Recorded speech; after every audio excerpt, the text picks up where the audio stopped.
Stop. Keep your clicks. There? Stop by the green dot.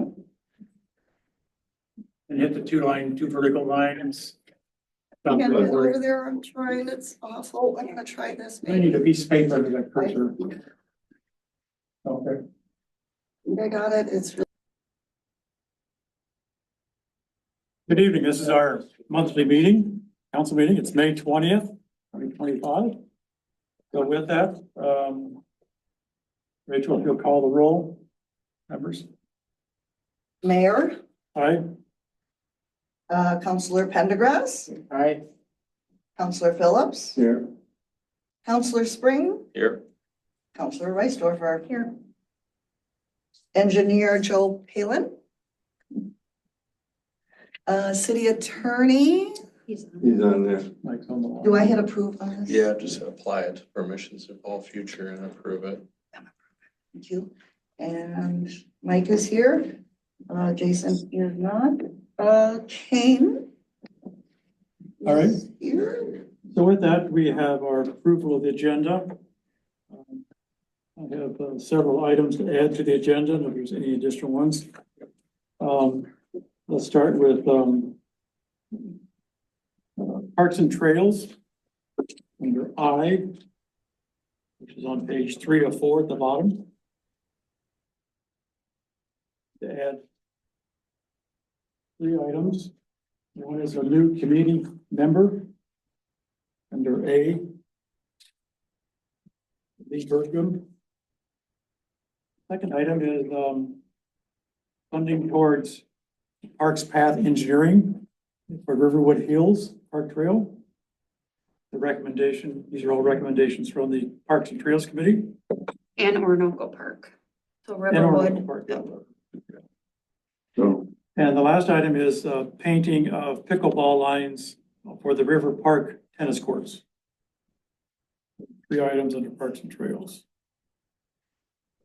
Under K, Economic Development on the same page, 3 or 4.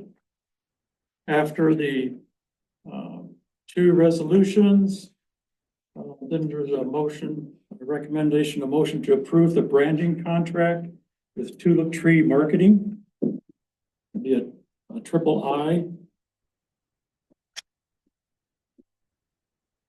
And then under Roman numeral 7, which is at the top of page 4.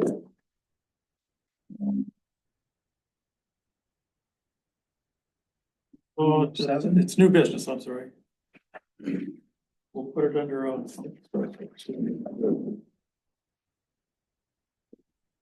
legal conflict approval request, the Gold Rush Crossing for. Where do we do that under? I haven't seen new business either. Let's, You have legal services, want to put it underneath? oh, I'm that? sorry, That at the should be- top of page 2, that should be underneath. this school. Top of page 2 of 4. Is that what this legal services? Yeah. Yes, yes, we're It's changing already it. there. Update to add approval of a conflict document, Gold Rush Crossing, That'd be 2 eyes. That'd be 2 eyes. a single I. It says Yeah, update. It's just a one-day Yeah, one. that's it, just the one, yeah. It's already on there. Well, you can put 2, but it's cross out there, the one thing that is one. Under fire,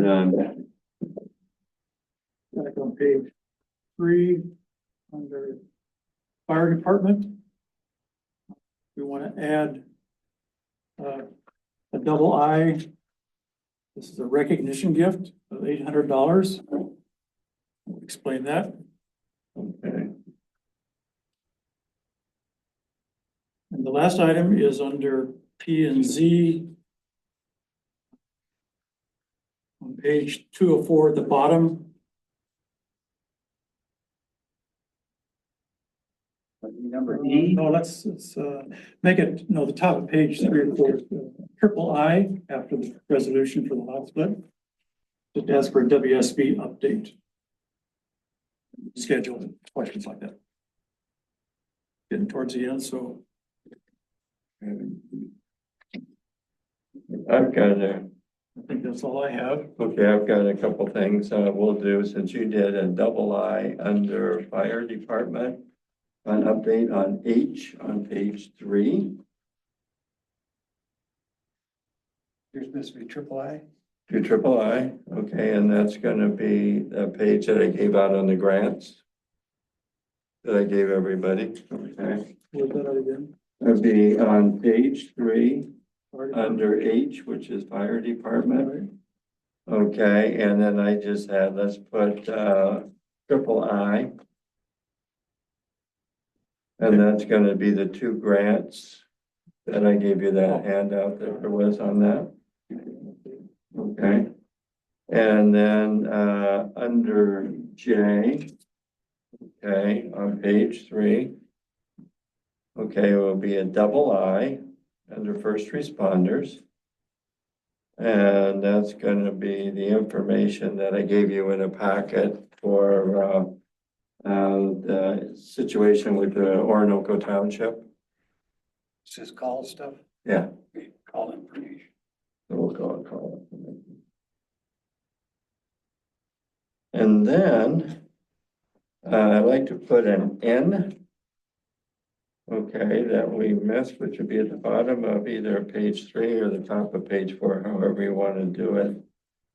And it would be unfinished business that we didn't have for that group that normally is there for unfinished business. It wasn't, yeah, it wasn't, N was not there, so I put an N. Okay. Well, it'd have to be at the end, just above adjournment, because all this stuff on the back page is under M also. Okay, well, then I can put it under, Number 8 or It'd 7? have to be number N. or wherever, what we want to do it, so it's unfinished business that should, well, I think we should always have that in there. Okay, because we had the River Park drain field that we talked about last month. Okay, just to That's keep under- Let me just make sure, it's unfinished business. unfinished business. Yeah, so there is. Page 4. See, mine doesn't have it. Can't explain that. So that's why I didn't, Yeah. okay, anyway. Oh, yeah, 3 and 4. You don't have it either, do you? Okay, I didn't think It's not on so. here. So anyway, it's the River Park drain field.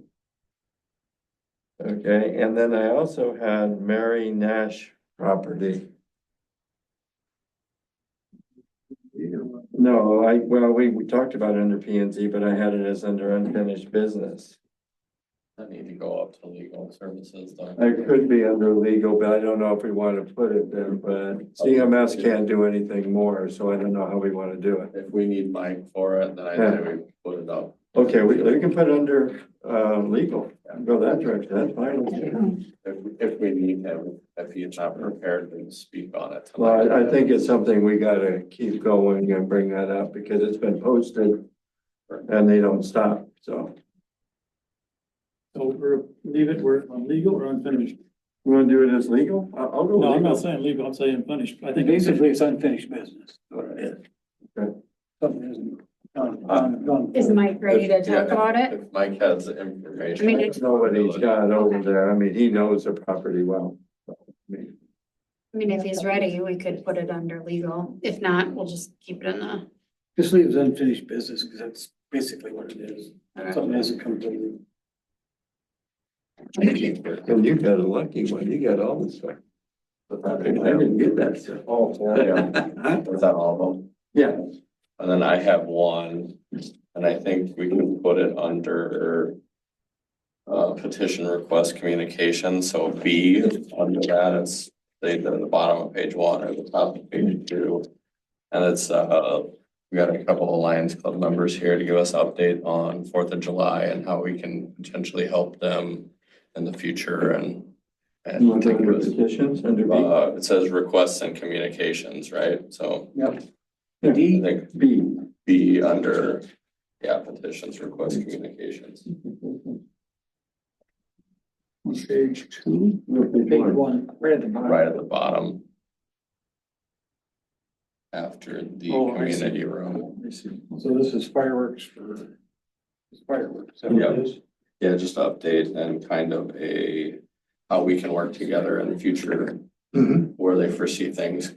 And Oh, yeah. we'll just have a discussion.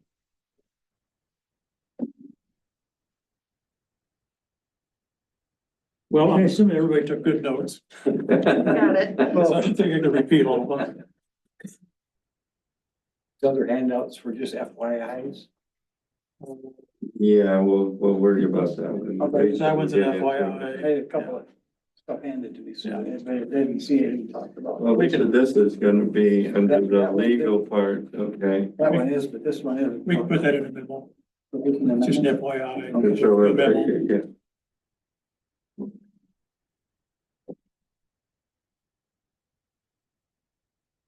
All right. Aye. Seeing none.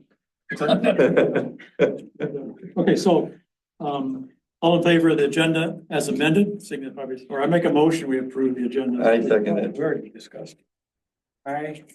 Second, All in favor, signify by saying aye. aye. Okay, public comment. City Council welcomes and encourages participation from community members. Please keep in mind that your comments must be pertinent to city business and must adhere to data privacy rules. No employees' names may be used. Please do not expect action from the council this evening regarding your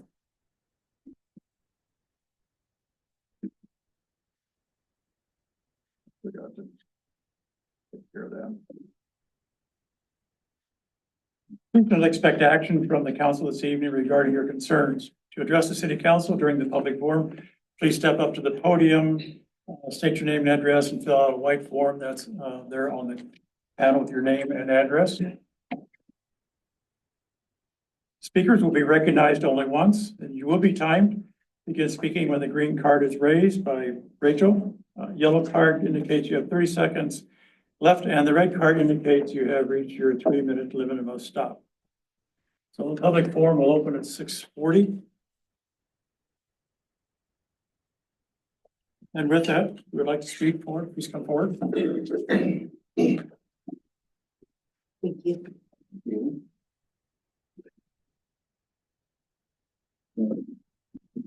Hi, I'm Johan Sonnenberg, 1354 Riverwood Court Southwest.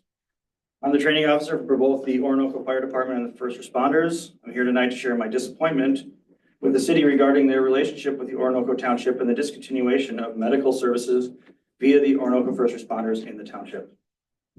Probably don't need to tell everyone this, but a 911 medical emergency call is a sprint.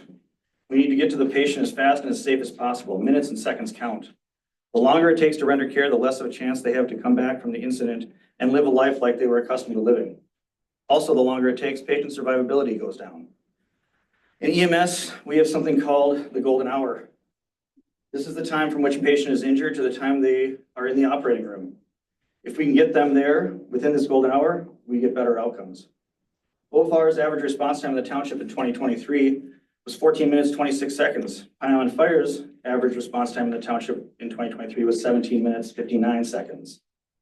Minutes count, seconds count.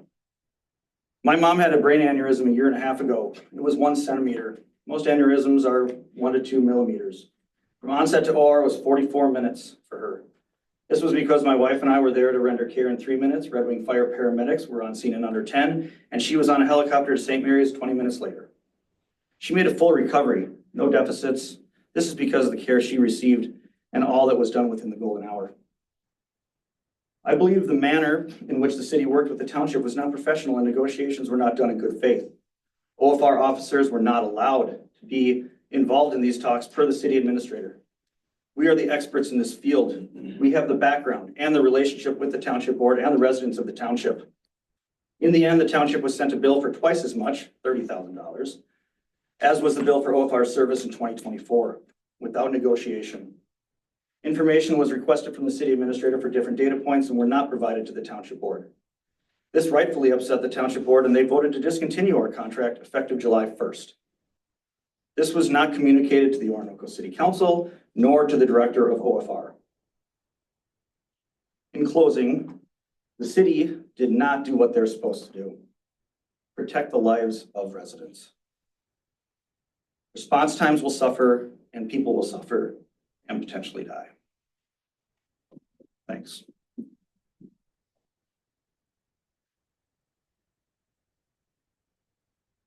Anybody else?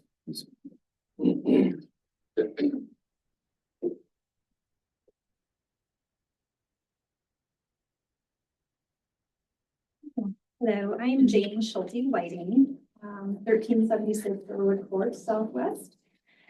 I am a nurse at Mayo Clinic, and I'm also a volunteer EMT with the Orinoco First Responders. By removing the Orinoco First Responders from our township is a huge disservice to our community members. People residing in the township and as council members should be fully aware time is essential for certain medical calls. Time is tissue and time is brain are terms we use in the medical field that emphasizes that medical events such as heart attacks and strokes require immediate treatment to minimize tissue damage. Delaying treatment means vital tissues, which are our heart and our brain, are not receiving oxygen, which can lead to permanent damage. Furthermore, out-of-hospital cardiac arrests have a survival rate of around 10%. Early CPR and early defibrillation from our AEDs significantly improves the patient's chance of survival. Additionally, according to the American Heart Association, EMS response times are also associated with higher chance of survival. I ask you to consider how detrimental removing Orinoco First Responders can be to the residents of the township. If you have a loved one living within the township, I guarantee you would want the fastest time. So, thank you.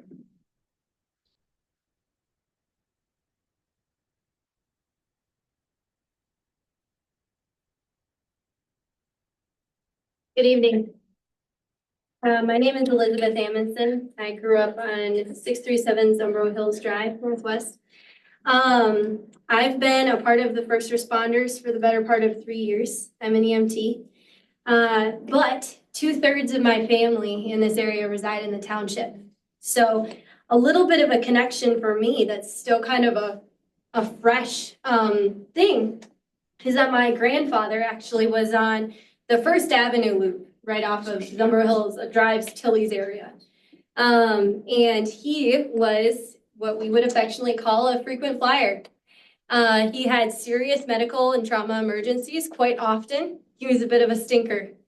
And these people were a lot of the reason that I joined the first responders because I saw the care that they gave my grandfather.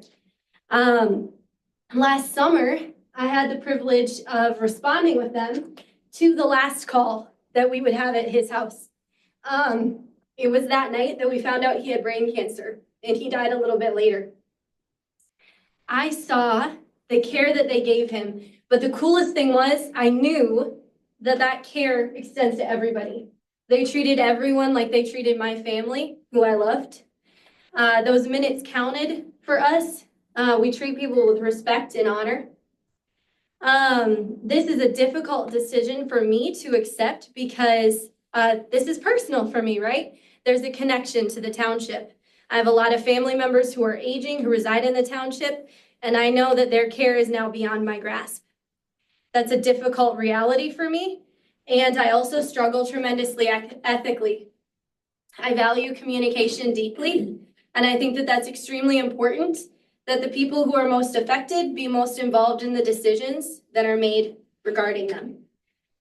So I would ask in the future that ethical responsibility be considered, that communication be prioritized, that our officers and residents of the township, when I spoke to family members in the township, they had no idea about this situation, and they were dismayed to know that the people they trust most in their care are very likely not going to be a part of it for quite some time. So I would ask that in the future that communication be prioritized, that ethical decision-making be prioritized, that our officers are included in decisions and township residents are included in decisions as well. That's a little bit of my own personal story, my own personal connection, and I thank you for letting me have some time tonight. Thank you.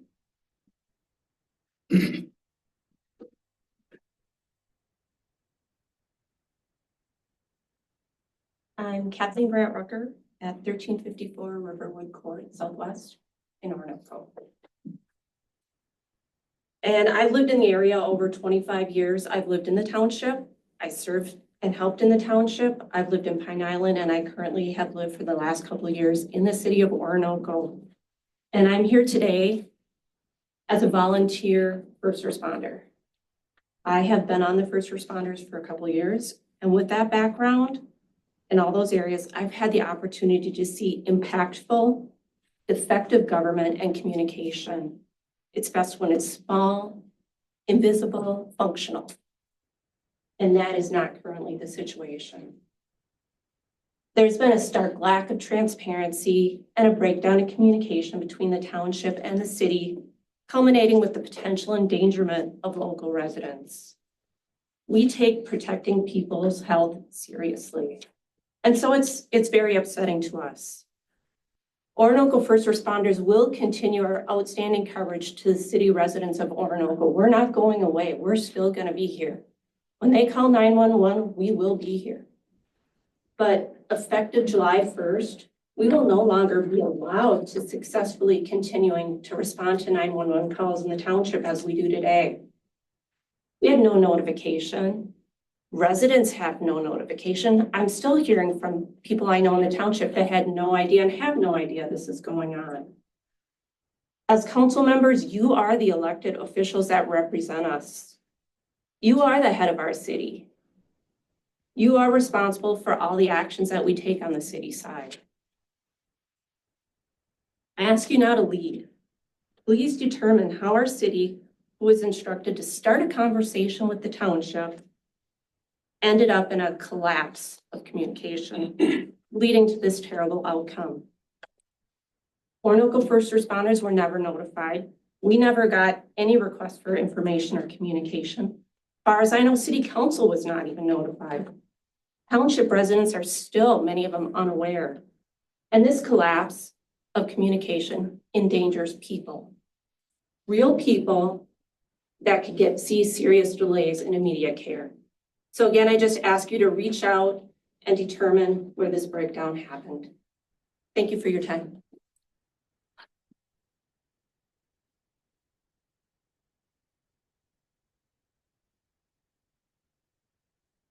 Second call for public hearing.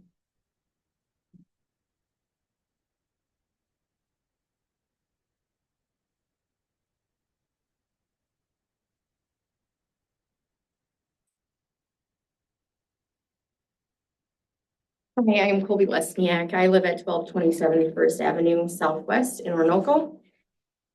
I feel my colleagues have definitely done very well hitting on everything.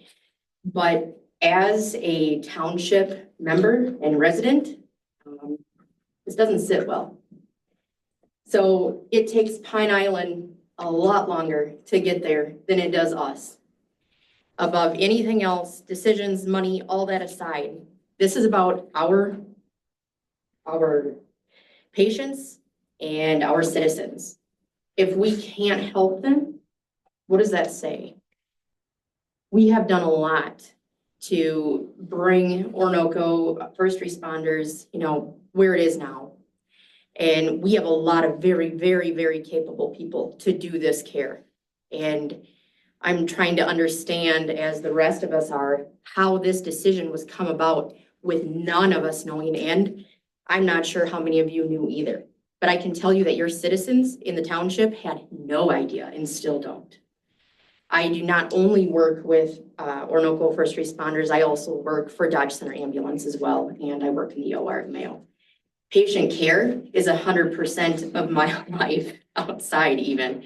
So I really, wish you guys would take the moment, find out where the ball was dropped, because it was. None of us knew. So we need to figure out how we're going to help our patients and help our citizens. And if this is how it's going to continue, how are we going to make it good with them? Because they don't know. And that's wrong.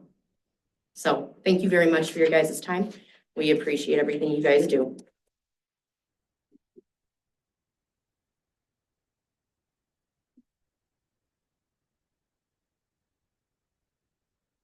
Third and final call.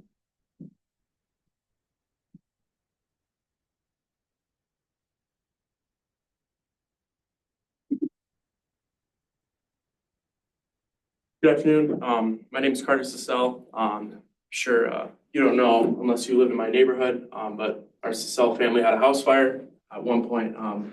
I live on 700 Woodview Lane, Southwest, and we had these great people here that responded to our call for help. Obviously, that was a long time ago, but our fire department was, our house was a total loss. Our fire department came out with our personal items, and they were there as a family afterwards. To this day, that still drives here. We still act as a family, and we treat everybody and all our patients like family. I want to talk about the improvements that we've done, specifically for our fire department, because that's still part of this. We train twice a month. That's just our basics. But then we also do drill nights every other week.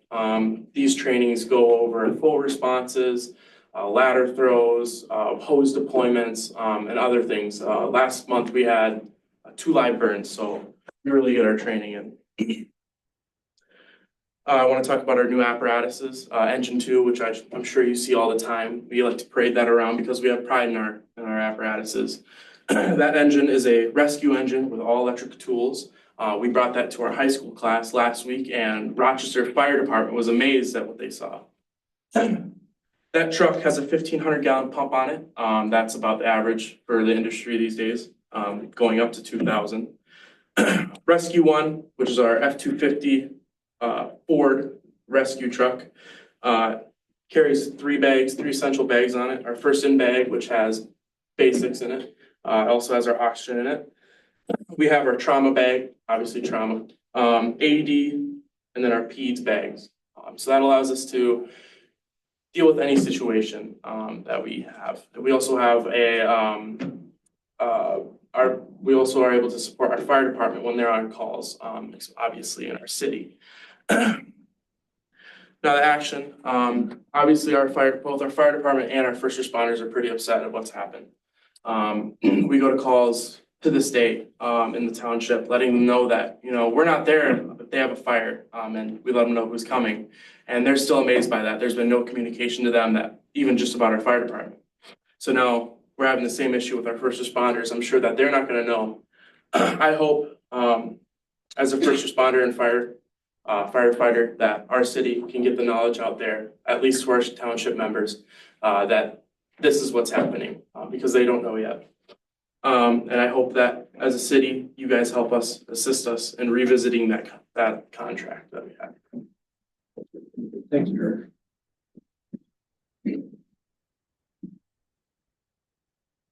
Anybody on Zoom that would like to speak? Unmute yourself and introduce yourself. We got another one here. Steve, go ahead. No, Steve Mann. 1115 Riverwood Drive, Southwest. I'm coming back about 6 months ago. I asked about trying to get a crosswalk at DG Market. So when the bikers, little kids want to not go walking across. I'm a grandpa, they all know. And my grandkids, I know will be going across there. And with the amount of traffic going down Main Street all the time, it's gonna be a safety hazard. So we used to have one by the post office here for years, and that went away now. Not sure why. But that was for the same thing, just for people to see the walking down the street, and if you want to put a little thing in the middle saying that pedestrian crossing and whatnot, really would appreciate it. I think would be not a lot of money and definitely can answer safety in that crossing. And again, I just the speed limit is 30 going through town. I also mentioned it'd be nice to go down to 25 in the residential area. I walk every day and I bike all the time. And so I see the speeders out there. It's not everyone. It's only a few people, but all it takes is one. If we put it down to 25, it's going to be that. And I go over to Wisconsin all the time camping. There's numerous towns over there at 25 miles an hour right down Main Street. So I encourage you to look into that too. So thank you very much for your time. Appreciate it. Thanks, Steve.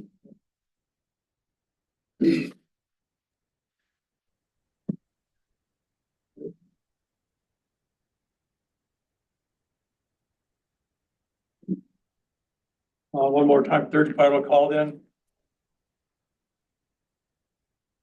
Yeah, hi, this is Logan Josem with Woodseth. I have a quick question. We have an item on the agenda, but it's not a public hearing. So is this the opportunity to speak? Or will there be another opportunity later? I'd say this is the only time right now it's on the agenda for anything. regarding the King property.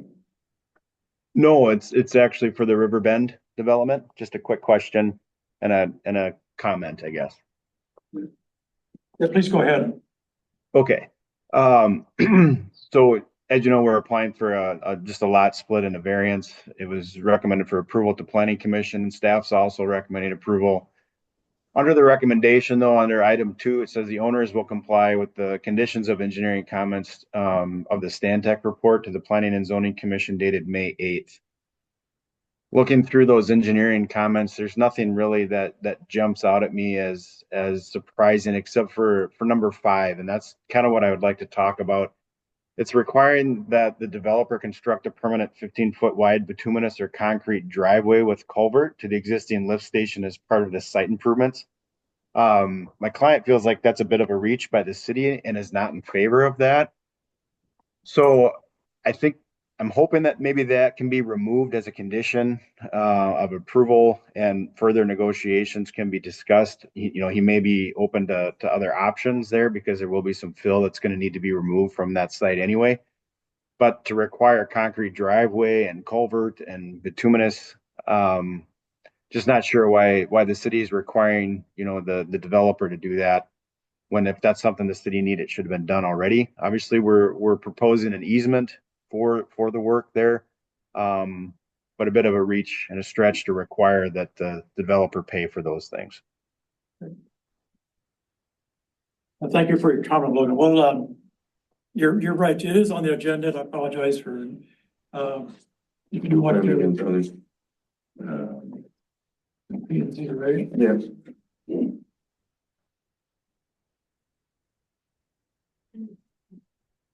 2013 or 25-13. Yeah, it's under planning and zoning, but it's not under any kind of public hearing, which I think the public hearing was at the planning commission. So I was just curious if I had comment into consideration. If you want to stay online, we can do that. And when it comes back up again, we can ask you to comment too. Okay. Yeah, either way. Okay, thank you. Yep. With that, we'll close the public hearing at 7:00. Just one more, okay? One more back here.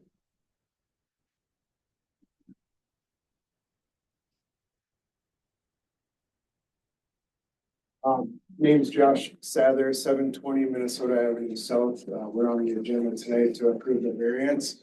I was just looking for clarification in there. It says upon approval, the old buildings had to be removed before the new building could be built. We were under the impression vice versa. We need the new building up so I have somewhere to put the stuff in the old buildings. And then I can tear it. So upon final approval from the building inspector, or in the process of that last phase of the building, then I can start tearing the buildings down and so. We'll bring that up in your discussion then on P and Z review. Thank you. Thank you.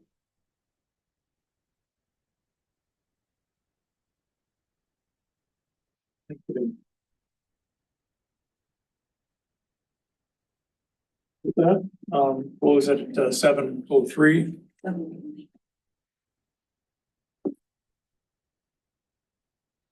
The first item is our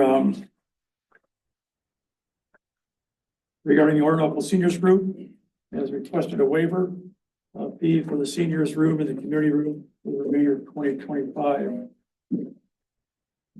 6 meetings, and I think that fee is $30. I think it's on the fee schedule. They would like to waive it if we waive it. When we had the seniors group before COVID, that was waived at that time. And seniors group is now starting up again with age friendly. And, Where are you at on the agenda? Number 6.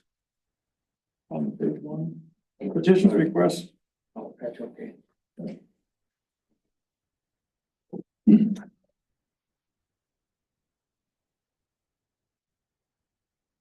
I'll make a motion to approve that waiving of the fee for the room.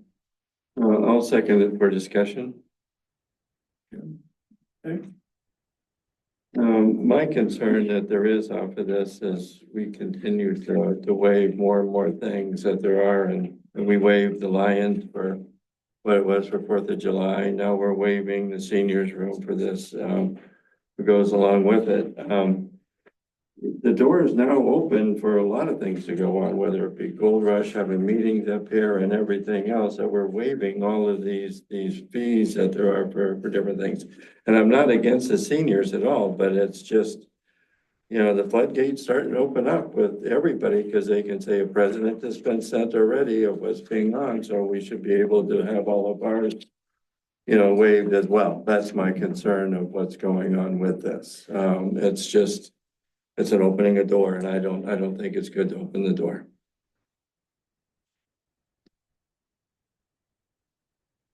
I don't disagree with you. I do think though that the Seniors Club does provide avenues where they're donating back and providing financial assistance for other things for the city. So being cognizant of that too. So being good stewards both ways, I think is important. No, I agree with what you're saying off of that. Situation is that we have a lot of committees, or one committee in particular, that donated to the seniors to be able to get their pamphlet printed and everything else that way. And so the fire department and first responders also do the same thing to help out with those seniors that go along with it. It's a small thing, I understand that, but you know, at a point, it's just not this, it's what follows down the line as you open the door to this on who's gonna be saying the same thing, that we want our fees, you know, waived as well. And that's where the concern is that I have, you know, for what we have. And we're trying to make money off of, you know, what we have here for City Hall, on what's being done and how it's being used. Is the fee so outlandish they can't afford it, or what's the fee? I guess it's the rental fee for this room, right? For that half. Yeah. It's $35. It's something that was, in the past, it was waived. And they're just asking for it again. How many residents do you know use it? How many are members? I think that matters. How many people are actually benefiting from being waived as well? I'm part of the age friendly and part of the seniors group. I just comment there was like 25 people at our first meeting. And it's very well attended. People are excited about it. I think that's a pretty substantial group of our population that would benefit from that. I think, didn't they redo the kitchen or donate to redo the kitchen here? Wasn't that part of? I believe. So. When was that? The kitchen. When? Oh, 6, 7, 8 years ago. So it's been a long time ago. Yeah, that's. But they did that, yes. And how long ago was it, Riley? It's You've been around. before my time. But I guess I would tend to agree that if they're finding other ways to contribute, that's just as beneficial as collecting the use fee for the room. What is the use fee for the room? I think she was. I believe it's $35 a month.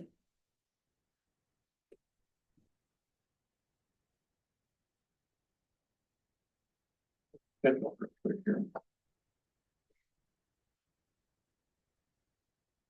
mean, if it's 35 a month and you've got 25 people that are coming, you've only got $1 a month for the people that contribute to be able to pay for the room. So it's not like that's gonna be a hardship for anybody.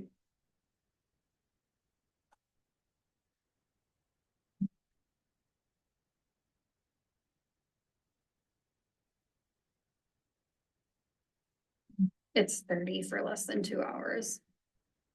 It's for how long? 30 per 30 lesson, for 2 hours. and that's per month, so it's not that bad. Less than 3 hours is 3.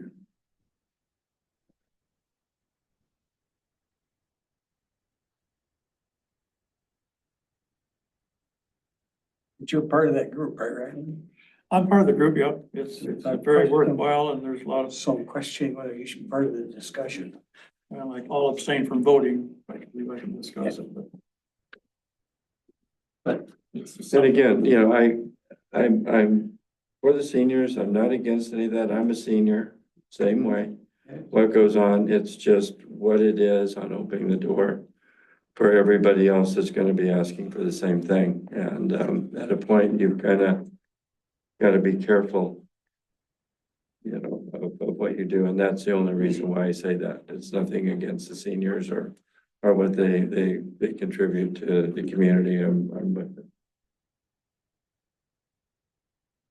It's the community center, and I imagine everybody should probably contribute to its upkeep.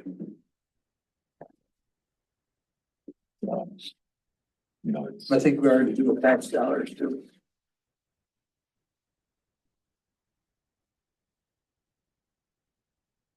All age groups of seniors, but it's, you know, there are some people probably that this is their one outlet, and that's great that they can do that, and it's close. And there may be some financial issues with them, I don't know, but that just kind of falls with the senior group as well too, so.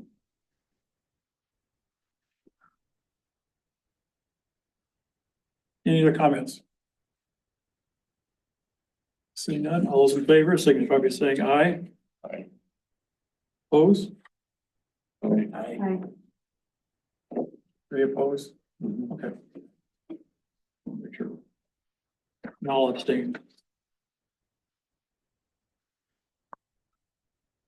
Okay, next item is, Jim, you had a Lions Club one. You had the Lions Club. I had one. Lions You did. Club, Okay, the July okay. discussion. Yeah, with I just wanted, well, it wasn't me that brought that up. Daniel. Yeah, we've got a couple members here that can come up and speak if they want, and Yeah. it's just kind of understanding what is gonna be going on and how we can help them in the future. Just having a discussion. Good evening. Thanks for having us. I'm Steve Sherry with the Lions Club, and this is D.L. Weems. We are here more to answer your questions about 4th of July fireworks. Our club has the ability to fund the fireworks display this year, and we're very grateful for the waiving of the fees for using the park. That helps us out tremendously, and it's for the community. So far, the feedback that we've been receiving is just lots of excitement to have the fireworks back. Our plans long-term are to try and do this every year. Through our fundraising and our community participation, we believe we can carry this on and keep it going. So that's kind of our plans.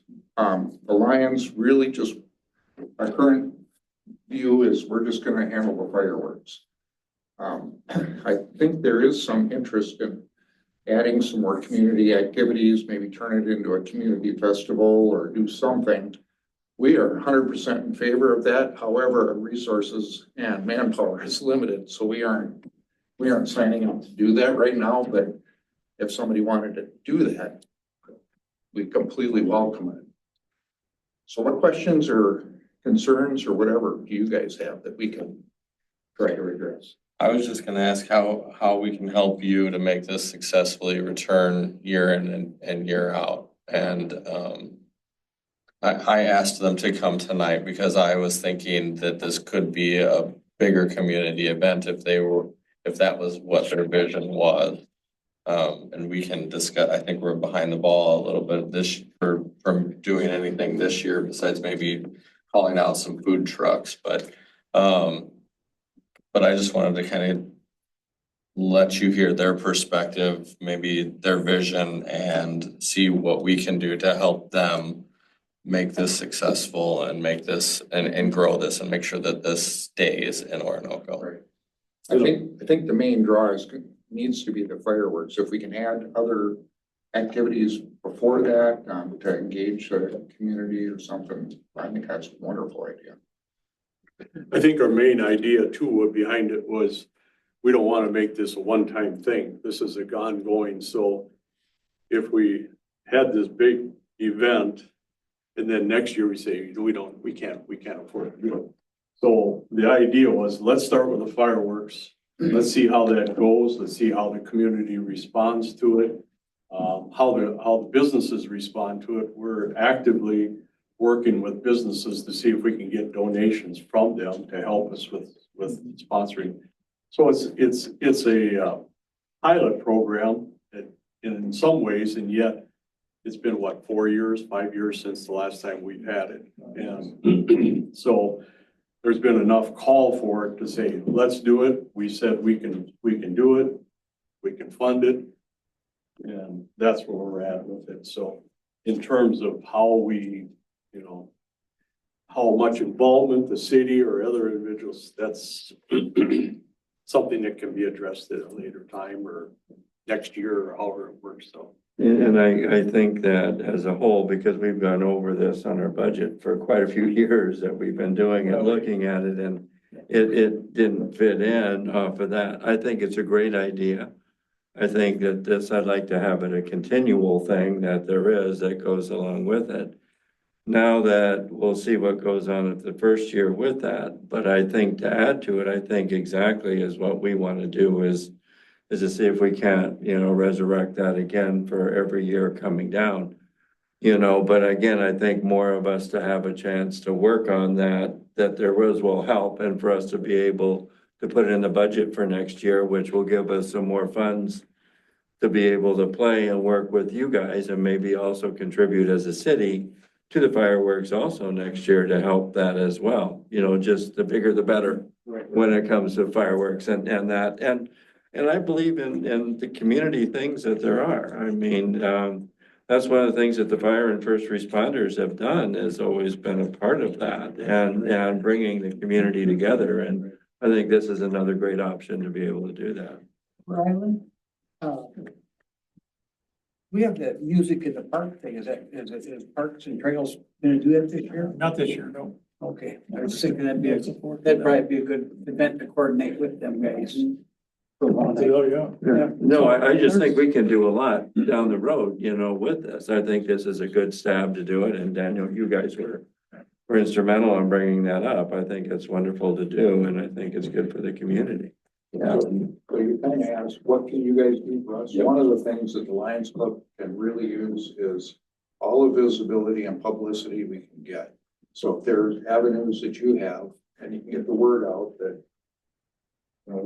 our Lions Club, we feel like we're doing good things for the community, and the more people we have involved with our organization, the more stuff we can do. So that's. I think, just some background too, the city did support it. The fire department donated some money, Gold Rush donated money. And so as over the years. This is ready to pull here, like 25,000 pounds. Really? Okay. I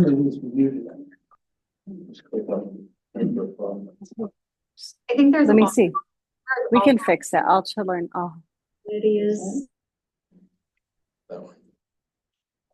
They don't know they're online.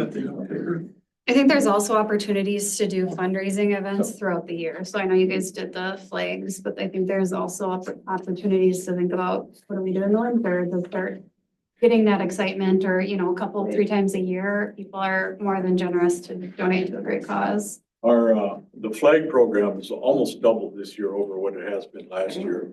And we did increase the price by $10 this year, and that $10 is to help fund for the fireworks. Yeah.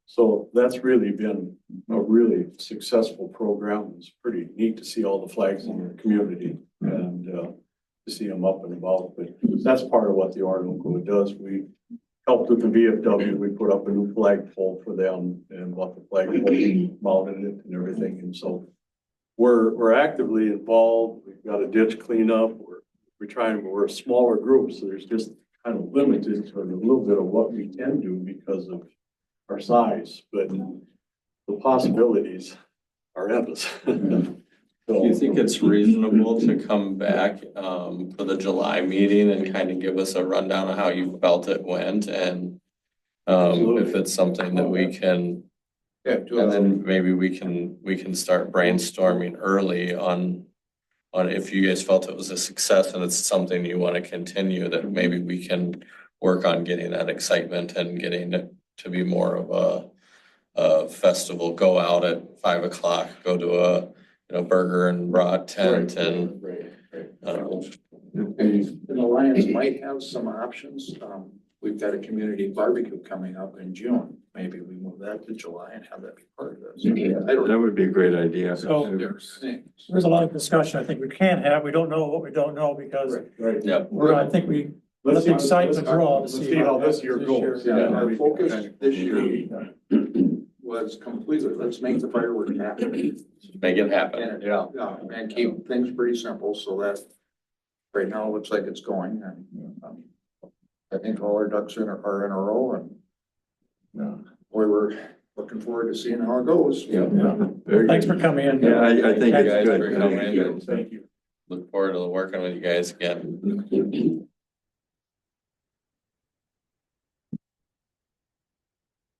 Next item is under legal services. On your in front of you, there is a letter from Taft and Mike, Flaherty, are you still on the line? Yes, Mayor. So I can just really briefly explain this. It's not really that complicated. Basically, you have a public finance attorney, a bond counsel, Mary Ipple at Taft, the law firm Taft. Mary represents almost the majority of the cities in the state when they do bonding projects. And so they have a lot of conflicts because of that. And so that law firm Taft is now in negotiations to be hired by the Gold Rush Crossing project to help them negotiate with the city on the development negotiations. And so because they represent the city as bond counsel, that creates an ethical or legal conflict under Rule 1.7 of the Rules of Professional Conduct. They're asking the city to waive that conflict. In other words, allow them to represent Gold Rush Crossings. And the reason for that is it's not really a direct conflict. It's under the parent 2 of the rule, where it says there's a significant risk that the representation of one or more clients will materially limit the lawyer's responsibility to another client. And that could happen, as she explains in her letter, in the future. And so if they're just going to represent the Gold Rush Crossing Corporation, LLC, to negotiate agreements with the city and development approvals, that's not really a big deal.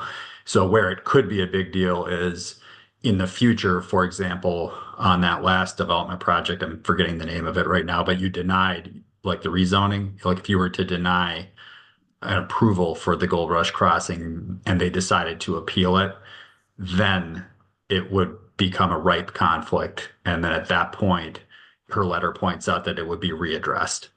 But obviously that's pretty unlikely to happen. So it's not a huge deal. I think you can waive the conflict. They're asking you to sign this letter and return it. They had sent this a month ago, right after the last meeting. And I had told Jason to have you address it. And because I don't think he can waive the conflict, I think the city council has to do that.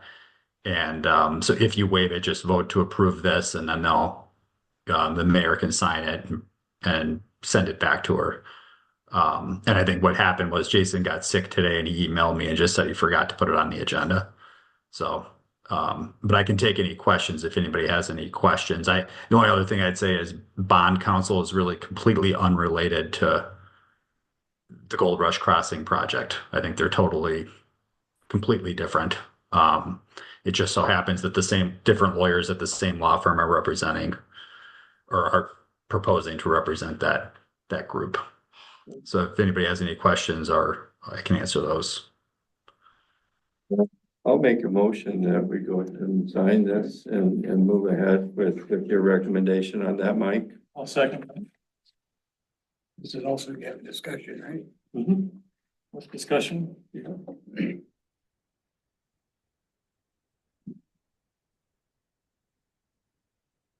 I'm sorry about that. No, nobody said anything. It's like, it's no discussion. It's like, we got a first and a second, and that's where it's at. You mentioned bond. Mike, are you talking about the bond that they would put forth to, No, it's a prior bond. performance bond? It's a No, prior. no, it has nothing to do with bond counsel. That just means public finance attorney. So when the city wants to borrow money for a project, that creates legal work. You have to fill out, there's a bunch of rules and statutes that you have to follow. And Mary Ipple, this lawyer, has helped the city of Orinoco apparently in the past. That's why she's writing this letter. She represents every city in Minnesota on projects completely unrelated to the Gold Rush Crossing. I mean, she might have last represented you 10 years ago or 5 years ago, but if she has an ongoing relationship with the city to provide those services like she does, and I think every one of my clients she represents, it has nothing to do with Gold Rush Crossing.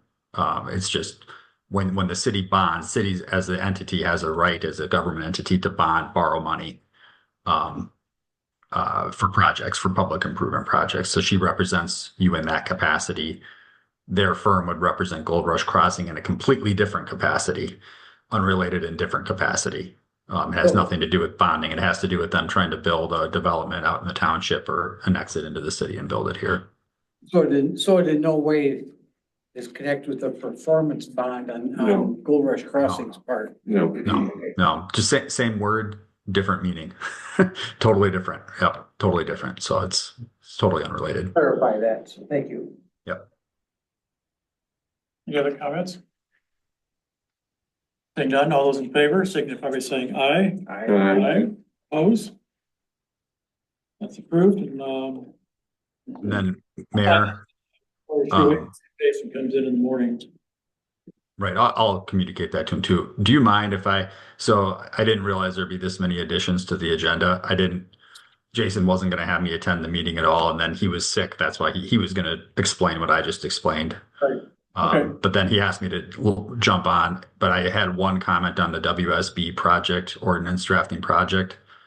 That is sort of a legal review, so it kind of fits here. And I think Kathy's going to speak about it later, about more details, but I'll just tell you that they provided the final versions of the completed project ordinances, and I'm doing the final review, and I'll have that done sometime next week. And then Kathy later in the meeting today will explain more, I think, about that, or if it's on the agenda or not. But I just wanted to let the council know that just came through late last week, and so we're making progress on that. All right, we did add it to the agenda and Kathy gave me a thumbs up, so she'll talk about it a little bit later on then. Great, thank you. And then I'm going to unless somebody else wants me to stay on, I wasn't really involved with the easement or the lot split. I don't really know anything about it. So that's why Jason didn't have me come to the meeting. But if people want me to stay, I can stay, but it would save you some money. It could be a long meeting. So is that acceptable if I log off now, or do people want me to stay? Have a good evening, Mike. Okay, perfect. It's okay for you to leave. That's the right answer. There you go. Thank you. Thank you, Mike. Thanks, Mike. Okay. Approved. In your packet was an Orinoco law enforcement. Is there anything to comment? Okay. Any questions for him? It looks like we're doing pretty good on the traffic stops. We got 16 on there this last month, so. Thanks for your good work. What's the difference between a traffic stop and traffic enforcement? Traffic enforcement is where we set up in a specific location. If there's stop sign violations being reported or speeding in certain areas of town, we create a call for traffic enforcement in that area, and then a traffic stop will be created if somebody violates. Gotcha. Okay. Thank you. I've just noticed in the last month, just like visibility out in residential areas, so that's always a plus, just to see cars drive around. You guys approved, so there's an extra 5 hours of service to the city of Orinoco too, so you will probably see us more on days and nights, so it'll be extra. Great, thanks.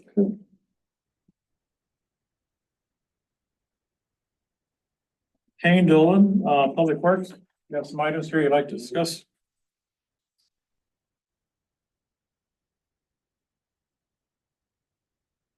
Yeah, item 1 is the CAT product link for our wastewater treatment facility generator.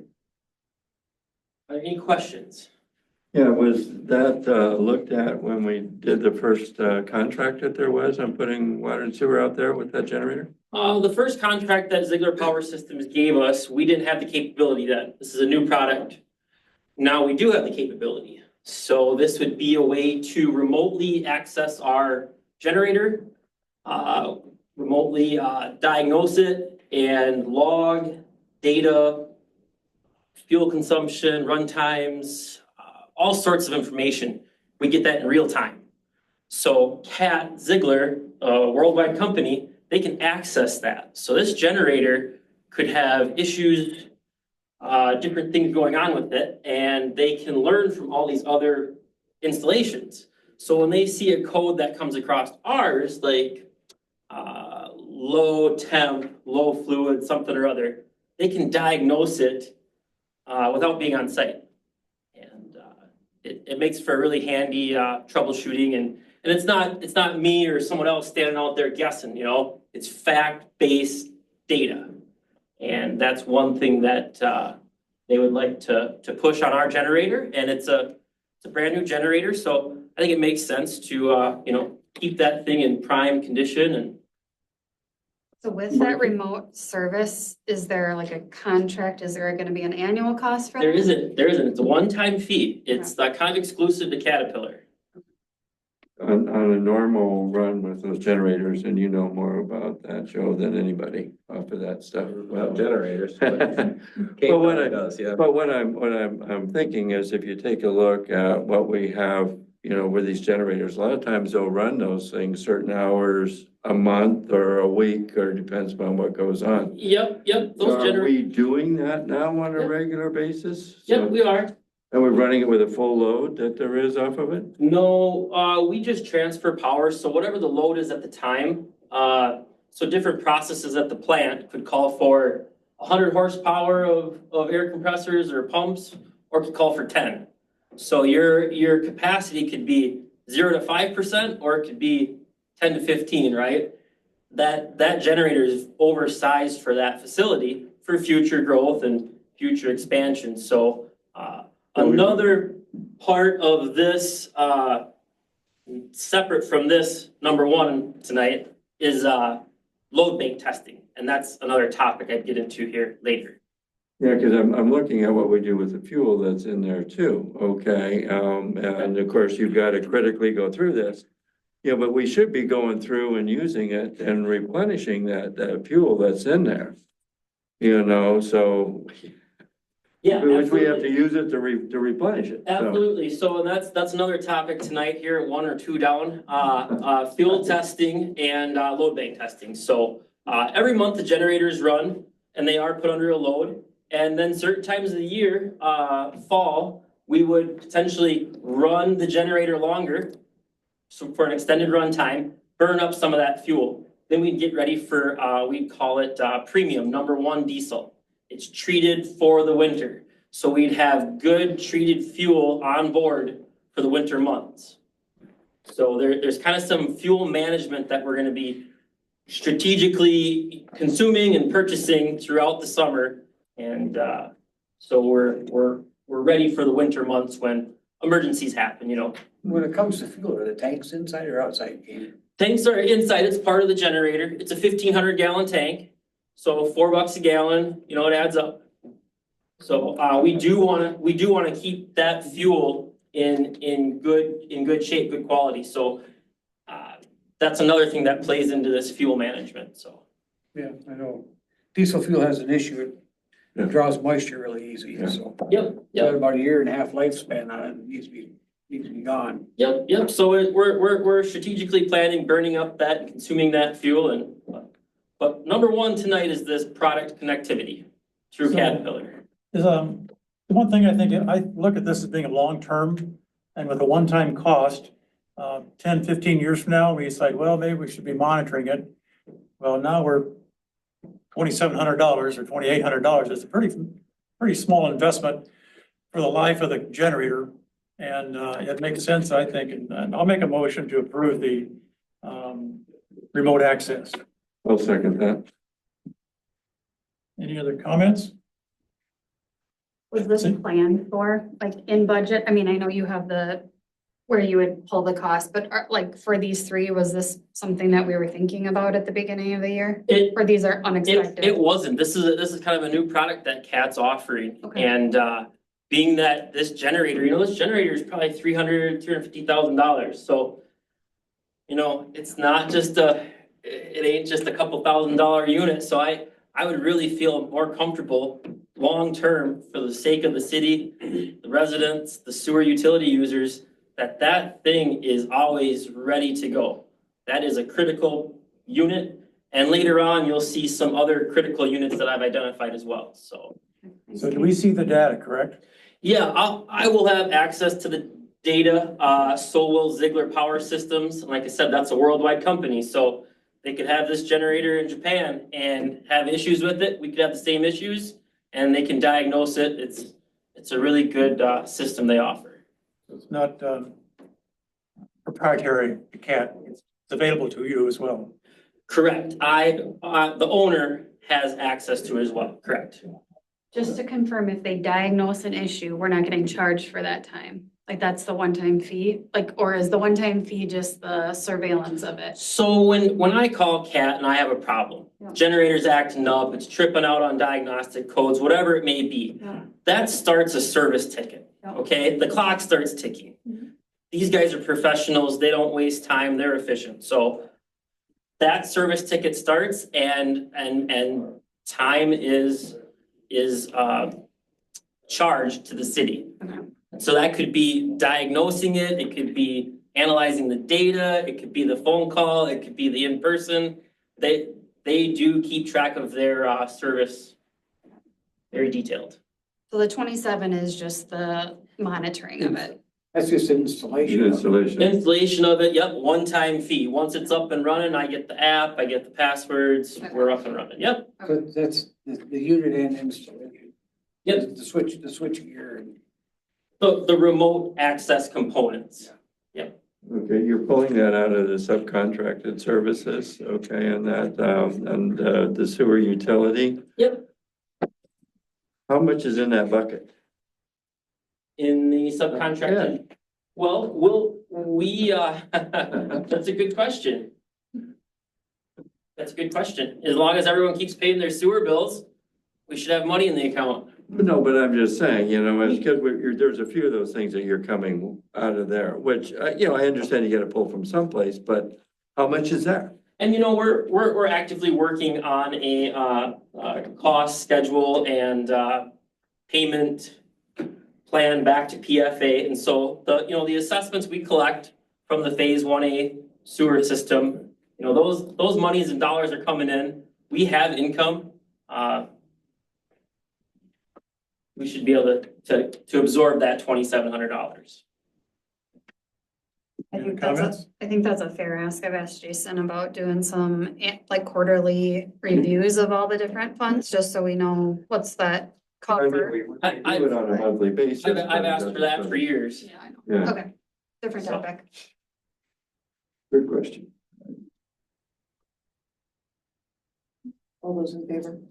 There's no more comments. All those in favor, signify by saying aye. Aye. Oppose? Approved.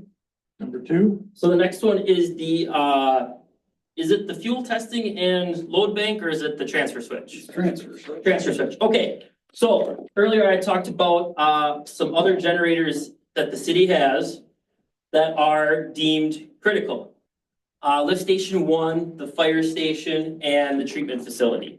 So the automatic transfer switch, which senses incoming utility power, when that utility power goes below or above a certain range, that transfer switch kicks in and it says, turn on generator, transfer power to emergency power. It monitors the utility power, incoming power. When the utility is back to normal, the transfer switch says, all right, we can shut off, cool down generator, we're gonna transfer back to utility. It's a very critical component of generator emergency standby power. So that switchgear, mechanical, electrical, it needs to be maintained, it needs to be tested and inspected. And this would be an addition to our current contract. what it is, 258140, that would be a payment this year, 2025, and also a payment next year, 2026. When we put this thing at, well, let me make a motion. Second it. Okay, now we go over for discussion. When we put this thing in and we wired that stuff, shouldn't that have been a part of that from the original put in to know where that transfer? No, this is all above and beyond. CAT offers this service. They offer multiple different services. This is one of them that we've deemed critical and important. No, I can see where it's important, but I mean, that should have been there from the very start when we did that.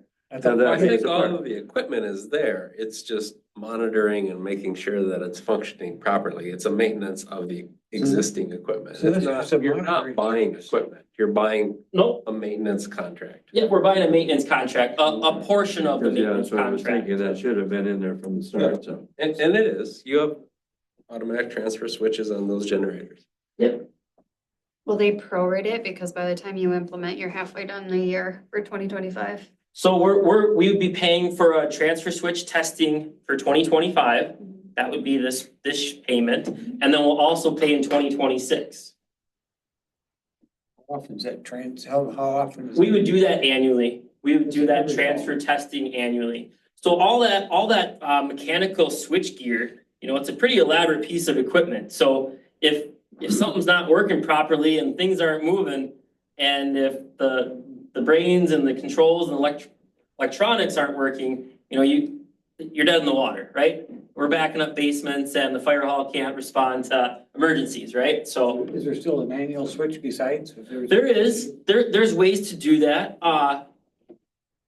but relying on that automatic transfer switch is key. Absolutely. We rely on these generators, and if there's one weak link, you might as well throw it all away, right?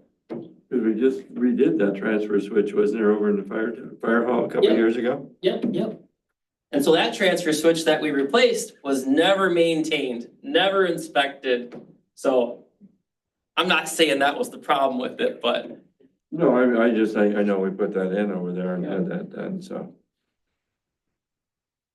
so yeah, you can see the breakdown. The sewer utility will pick up the majority of that, and then emergency operations would pick up the other portion of the fire hall generator. So how much is in that bucket? In the Emergency. emergency operations, Yeah, I hadn't seen that one on our budget, so. what's that? I hadn't seen that in our budget. for EOC? The emergency operations? Is that in Yeah, there? it's right after fire and first responders. No, I know where, 3,000. no, I was just wondering how much money we had in that particular fund. Oh. Somebody got that packet in front of them? Emergency operations is $2,400. 2,400. Standby generator annual maintenance, we put on 800. So we've already got it in our budget. It's there. Okay. Oh, we had the 800 in the budget for each of them, the big generators to start with. That's basically changing oil, make sure the air filter isn't clogged. The maintenance contracts we're talking about, you can get a guy to come out and kick your tires and check your oil, right? Or you can get someone to come out and diagnose the computer and log in and do all the good stuff, What do we want? Do we want the guy kicking the tires, or do we want a little bit more advanced technical support? And I would say that these generators are important, critical, and I think they need to be functioning at all times. They deserve. And I'm not doubting any of that stuff that there is. I'm looking at where the funds are coming from and what's left, because it's only May. Okay, if that's all we've got in there for the emergency operation is $860, we've wiped that one out. We don't have anything else left. A good question would be, what if it was $8,000? It is a good question. I mean, that's. Would we say no to the fire department? Would we say no to the treatment facility? Would we say, I don't want to play devil's advocate here, but I just want to. You'd still ask, where's the money coming from? Absolutely. And that's all I'm doing is asking where the money's coming from. The other part of it, I'm not denying or questioning the other part of it. Any other comments? I think it's something to look at. It's something that it's Well, In a disaster, you could be distracted and forget about it.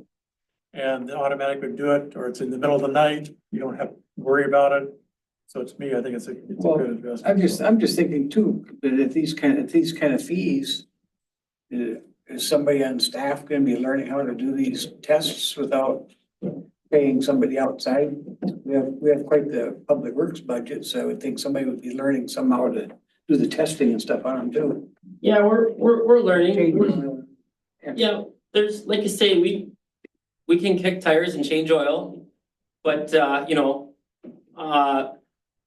we're not diesel mechanics. We're not power system mechanics. You know, this is a very skilled position and highly technical. So the days of old generators are beyond, right? So these things deserve a little bit more technical. So I'd love to take the guys and get them off the mowers and have them, you know, work alongside CAT and power systems and, you know, until we get some staff time and some more staff, I you know. Well, that was kind of one of the original plans of having everybody on public works, is someone learning how the power plant or the sewer plant works and other stuff, so. Yeah, and we're continuing to learn. It's a process, you know, we've got, you know, 80 acres of parks to take care of and we only got, you know, 4 staff members that can. So if you look at the quote on page 13, scope of work, there's about 15 items that are part of the maintenance and training level 11 or 2. So you look at what they will do for us versus us taking time to be trained to do it or can't do it or won't do it. It's. You gotta be trained to do this stuff. No, it's just, so we're missing that I'm not saying part of it, so. That's in the next quote, right? The only other thing to draw attention to, so based on the budget that Jason put in the packet, that line item, we're already $1,800 year to date. So we budgeted 800, what has been spent is 1884 and 37 cents for that line item. So. So we don't And I have- raised the same question too, I guess. The other thing is that if and I don't know how you broke it out with that 1720 coming out of the sewer. I just split it 3 ways. Oh, I see, okay. There's 2 for the sewer utility and 1 for EOC. We could minimize the emergency management budget by looking at a better emphasis on the sewer side. We could have the sewer utility subsidize the fire department generator. We're just. Yeah, that's where, I mean, we're looking, we're keep spending money, and again, I know we need things. So I'm not against that, but it's where it's coming out of the budget, or do we need to put it for next year and look at it that way and put it in the budget for next year? Yep, for sure. And it might be $500 more money too. No, I'm not doubting that. I'm just saying, as I look at this, it's like, where's this stuff coming from? I'm just watching. If you had to rank order the 3 things, like what's the most important? Like if we had to triage. Or Well, you just want it all? well. And that's fair too, but Well, I just. you don't have a treatment facility without lift station 1. Those kind of go hand in hand. We're making it work, right? Or we're doing some things to Band-Aid through. So I'm just wondering if you could pick one, what's the most priority from a public works perspective? Well, if we can't get sewage to the plant, that's a problem. That's a weak link, right? Critical path. But if the plant can't run, there's, you know, I guess I don't know how to answer that. I wish I had a better answer for you. And then same with the fire department, you know, if the fire department can't access, you know, emergency vehicles, you know, so this whole, you know, being prepared for power outages and whatnot, it's a lengthy discussion and, you guys want to chime in at all? So we still, so for fire, we still have budget for, the fire hall itself. One could make, one could say that, you know, the fire station, you know, budget, you know, station O&M or R&M or whatever it is, we have money there, so why don't we pull some money out of that? I think we have $12,000 that we allocate every year for that. This is sitting on the fire station grounds. This is servicing the fire station itself. I'll go along with that. If you're looking for some money, let's pull $800 out of there. Well, that's what he's got here for fun. And we really need power at the fire station. No, and I know we've had that issue with the transfer switch before, so I'm not questioning that part of it. You know, I'm just looking at where the funds are coming and how we're doing this, you know, so. You know, to get a true idea of what we spend in the year, if we keep the budgets as they are and we go over in some line items and under in some, you know, at the end of the year, I mean, is there anything else we're gonna spend in EOC this year? Probably not. Right? You don't know. Absolutely. It's all we make. I call the question. All those in favor, signify by saying aye. Aye. Aye. Opposed? That's approved. All right, last item here is some fuel testing and load bank testing that Ziegler is offering. This will be for load testing, a 2-hour run at the treatment facility, as well as fuel analysis for the wastewater treatment facility generator. This will be a one-time cost, $5,176.06, and this will be due in 2026. Can we put it on next year's budget, 2026 budget? What I'm asking for is approval that we're gonna do that next year. This is today's pricing. Well, you know, I think that, no, I understand that. I'm just thinking that, if this is like maybe getting the cart before the horse and we take this up when we're doing the budget part of it for next year. Well, the comment would be is, so the current contract, the $10,000, is that in the initial installation cost or something like that? If we're to, That was the maintenance contract that we struck with Ziegler Power Systems. okay. So that's an annual fee. So this is an addition to that. So if we take it out of the sewer utility, we don't really budget for sewer utility. Correct. It's not like our 100 budget. We don't budget for it. Correct. So how important is it? Do we have a time frame that we can wait till the end of the year, decide if we're going to do it in 2026? I would like to move forward with this now, so I can get a fuel analysis done this year and a load bank 2-hour run this year. That's what I'd like to do. But we don't have to pay for it until next year. Oh, okay, okay. But be mindful of when budget time comes, when I ask for another $5,000 and change to add to my generator maintenance contract, that's what it's intended for. Why wouldn't it be due until 2026? What's that? Why wouldn't it be due until 2026? It's due now, Paul. It's due now. I'm saying right here, because this is the request. It wouldn't be due until 2026. It's right here in the paper. The cost. The cost. Payment. The payment is due in 2026. The work will be done in the next I month. understand that, but why isn't it being requested a payment now? Because of the way the current contract is set up, and how payments have been made and will be made in 2026.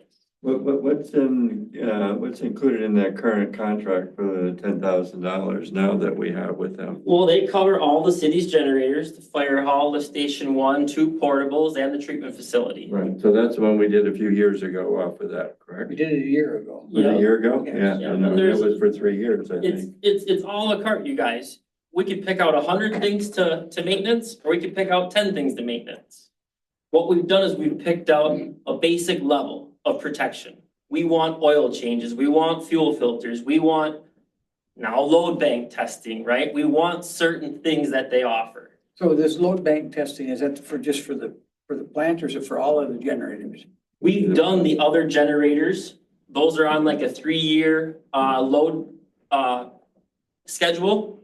The wastewater treatment facility, we'd like to do annually. And this would be a really good load because I was telling you earlier, that generator only runs at about 5 to 10% capacity. So then it doesn't heat up, it doesn't run long enough, and it doesn't put enough load on it. So to really test out the water pump, the oil pump, and the electronics on it, we don't really get a good idea of what that thing is capable of. So, Look at page 17 in the packet, it shows you the changes that would be made for this $5,500.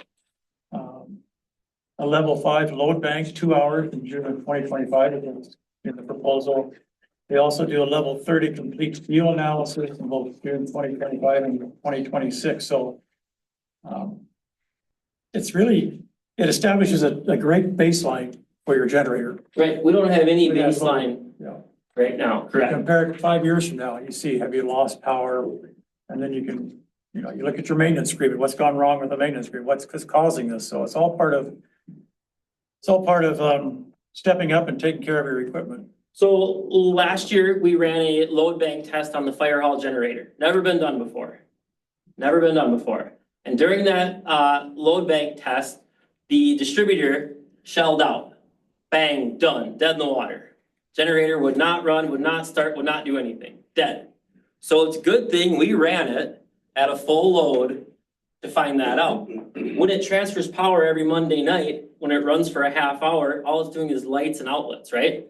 There's no load to it. So it just idles. It's not good for the motor. It's not good for the electronics and water pumps and oil pumps. And so putting it to the test and giving it a good load is what is required on these generators. One other question for me, what's the fuel analysis gonna tell us at this point, since everything's new?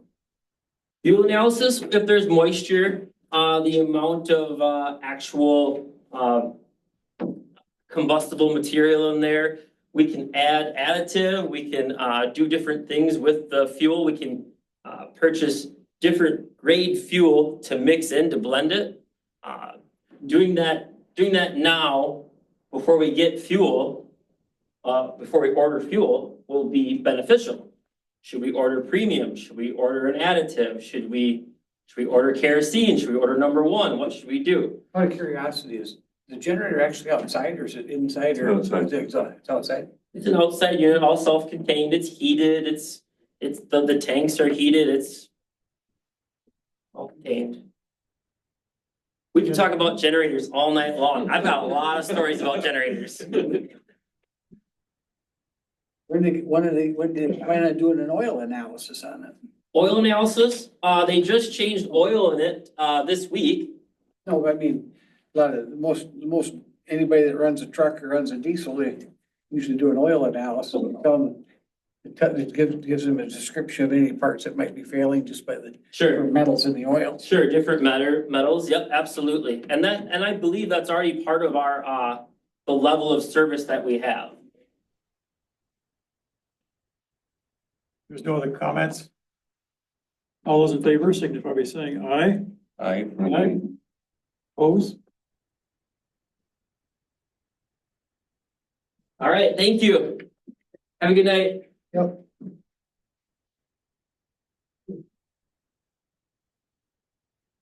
Next item is water and sewer. We have 2 new members, Ricky Clay and Dan Radke have submitted applications. So I make a motion, we approve these new members, Ricky Clay and Dan Radke, to the Water and Sewer Committee. I second that. Any comments? Ricky is he's a plastic surgeon, retired, but he did work, when he was working for Mayo on building committees. For some of the buildings around St. Mary's, so he has some construction background or awareness, I should say, probably. And Dean has worked on construction. He's a lifelong member of the city too, so.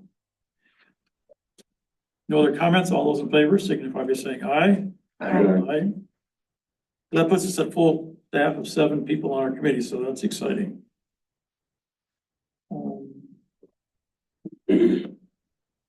Joe, quick comment about restoration in process. Yeah, we've got a couple items there.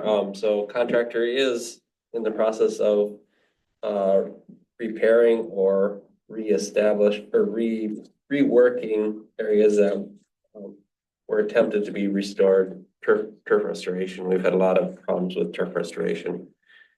So they're going through the project and reworking the areas by, you know, some of them are getting tilled up completely, some of them are getting interseeded.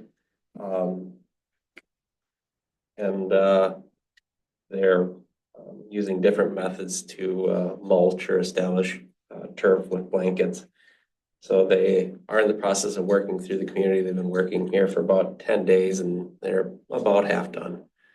So that work will continue over the next week or 10 days here and hopefully get wrapped up. And then just also a reminder that we, and I did send a letter to the contractor about the restoration issue. I think that's in your packet just as an FYI.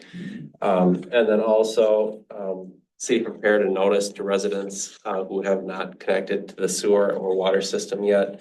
The deadline for residents to connect is the end of the month. And if they don't connect by May 31st, then in the June billing cycle, they will start to receive billing. And if you remember, the city code says that if you don't connect by the deadline, and we've long established this deadline, that you'll get billed $75 for sewer and $75 for water on a monthly basis until you connect that, complete that connection.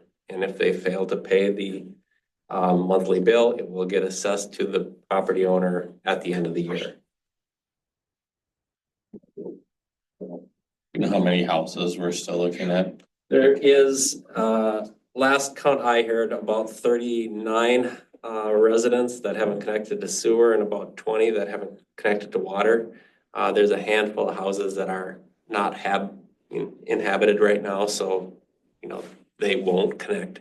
But that was the last count that we'd had.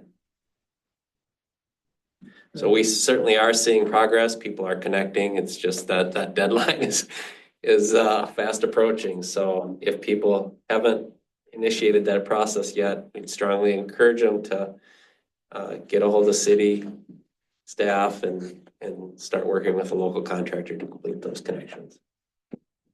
Right. Any questions for Bill? Right. Planning and zoning. Resolution 2025-12. Which one is this one On page 31. You got page numbers, we don't. I got page numbers. Yeah, I got page numbers. Pages too. Huh? So I think he's got extra pages. Yeah, he's got extra pages, you're right, I don't know where you got the numbers, but that's very good. Is this for the one that's on 720 Minnesota Avenue, or is it the other one? You number yourself? The Riverbend. This is the 720. Yes, Mayor and Council, this is for the shed at 720 Minnesota Avenue. Okay, all right, you want to go ahead and go with that one? Yes, so Mayor and Council, the request is for a variance to the total area of accessory structures. In my report, which is in your packet, it's noted that this property at 720 Minnesota Avenue has several existing structures, and they total over the limit that's set in the code for the total square footage of accessory structures. The applicant, Josh Sather, wants to put up a new building, taking down an old dilapidated one, but that would put the property even further over. So the compromise, the approach that the Planning and Zoning Commission recommended, is that the property stay at the current square footage of accessory structure by removing other structures on site when the new one is built. And Mr. Sather agreed to that. He can take down structures totaling 2,240 square feet to equal the 2,240 square foot building that he wants to put up.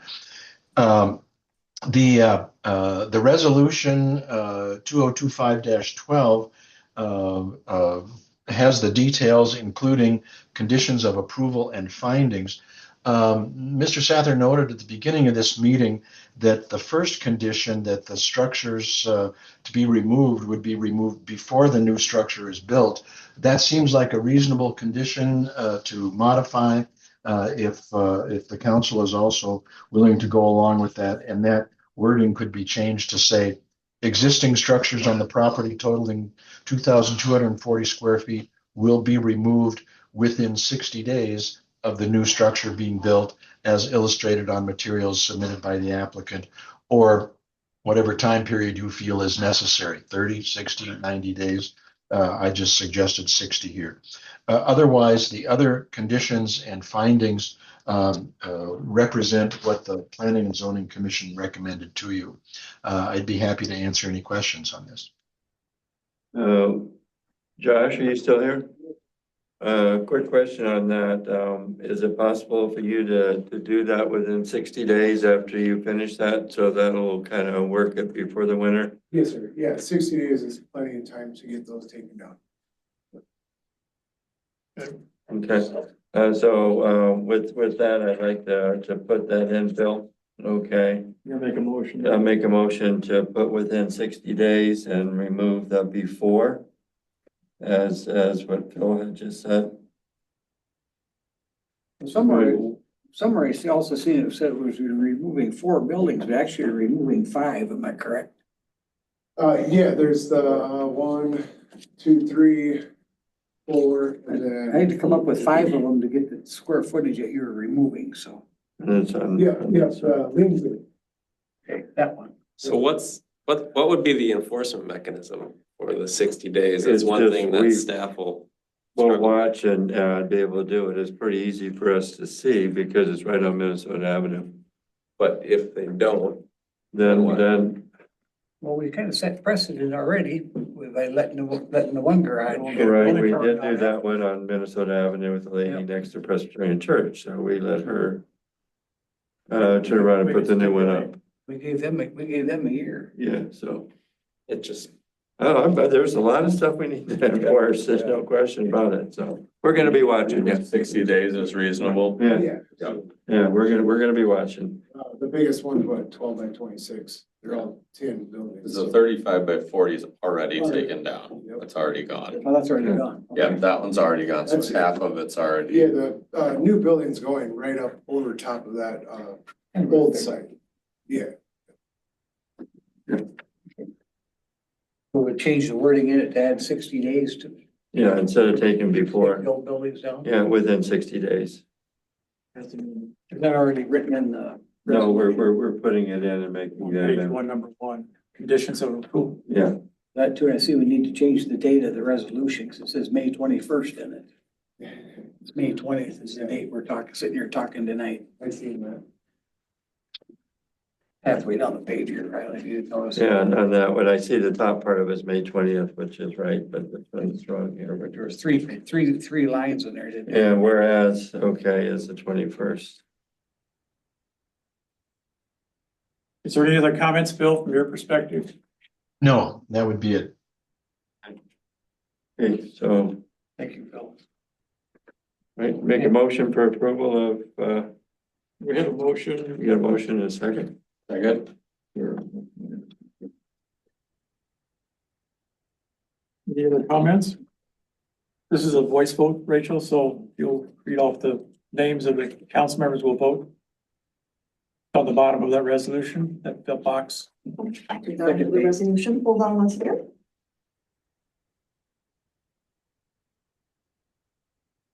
Thanks, Josh. Yeah, thank you.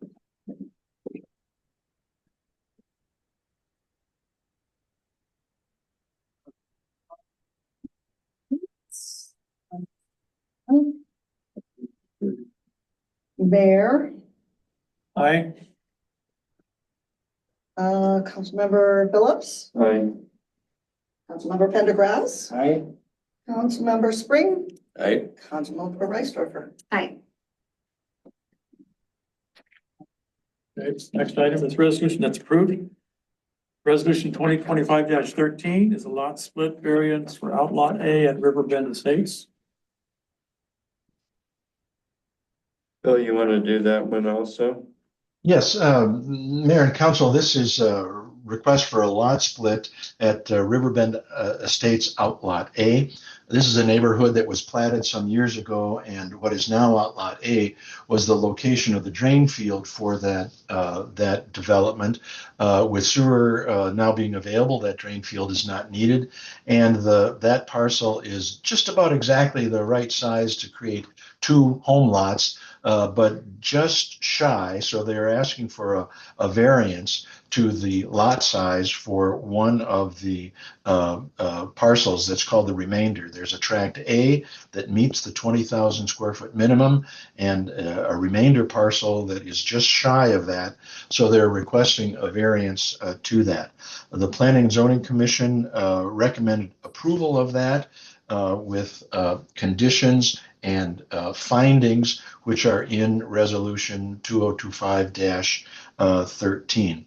Again, this is a very straightforward lot split, and you wouldn't know that this lot is substandard by a few hundred square feet. It will look like the rest of the lots in that neighborhood.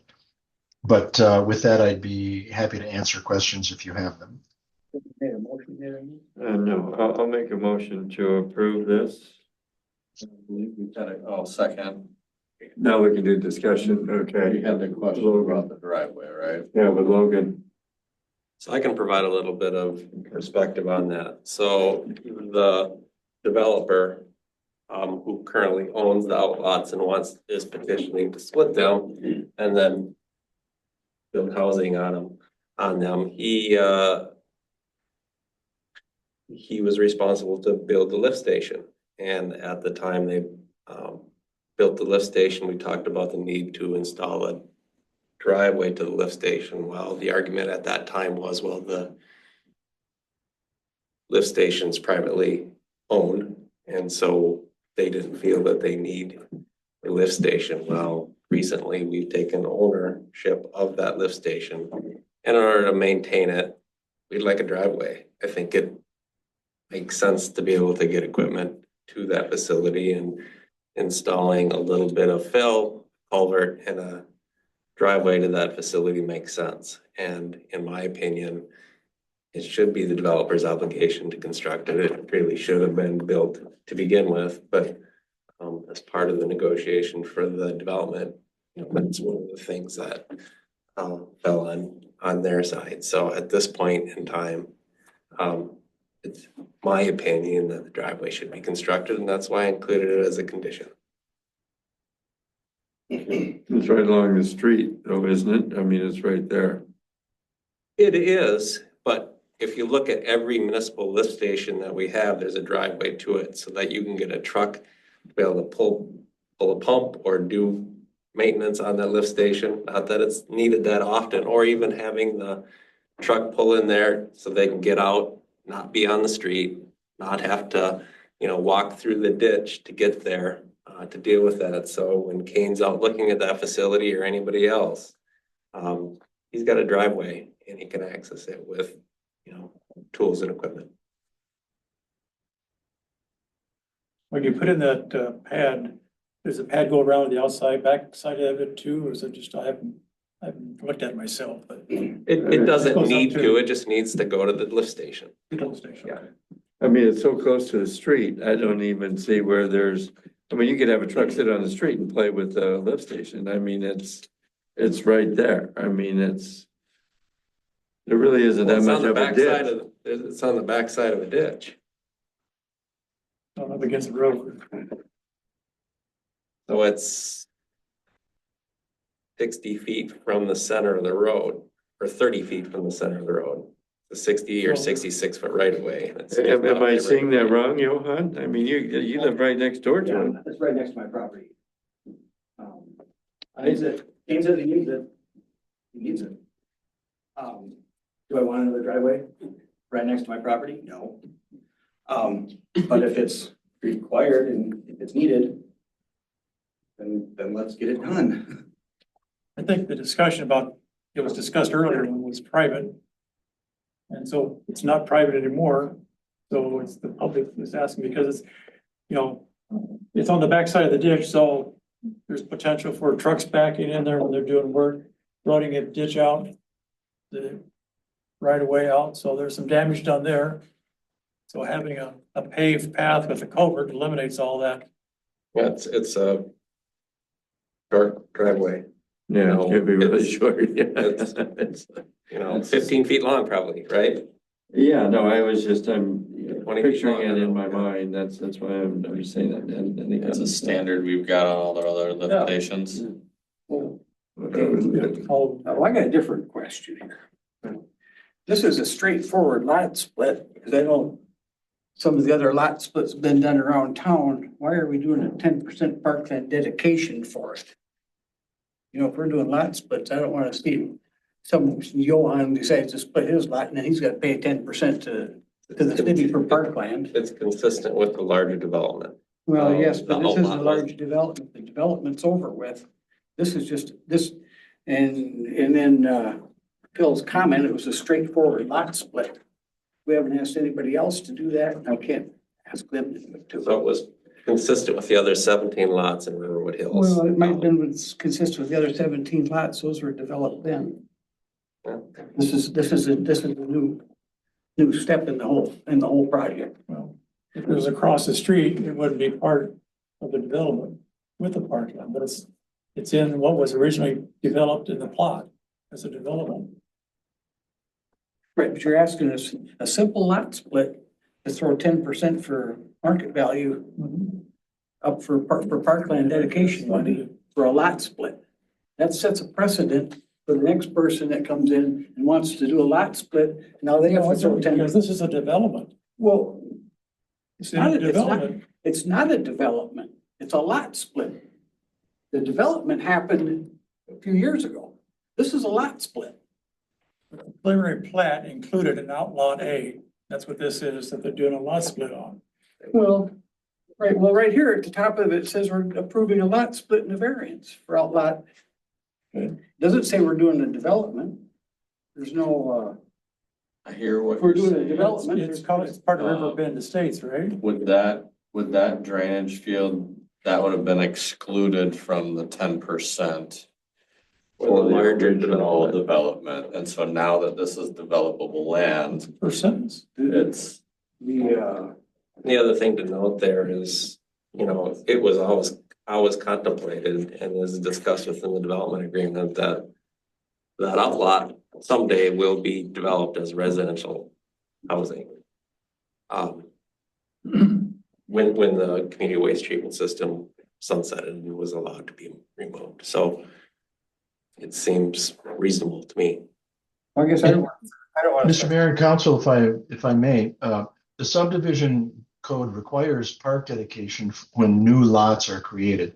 So whether we call it a plat or a development or a lot split, there are new residential lots being created, which creates the demand for parkland. And that's what the park dedication ordinance is based on. So there are 2 new lots being created, and that's what the park dedication is for. We didn't create it when we split the lot over here just a couple of blocks last year. No, So why would we do it today on a different lot? because the very first whereas, it identifies River Bend Development LLC owner.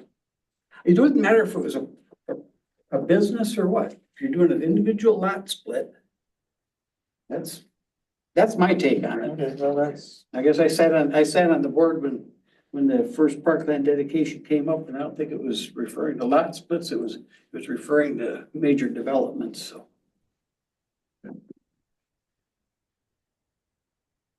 any other comments?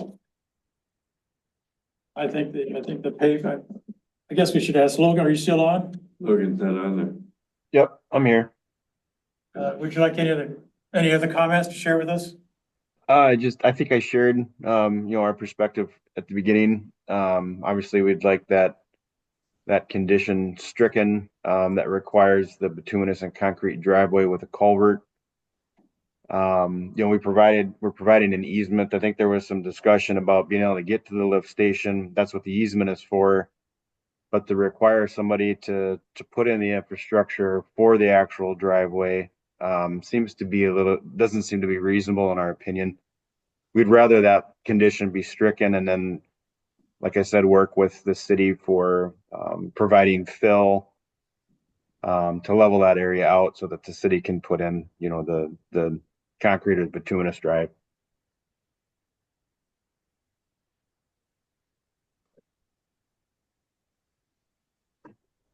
You have any comments for Logan?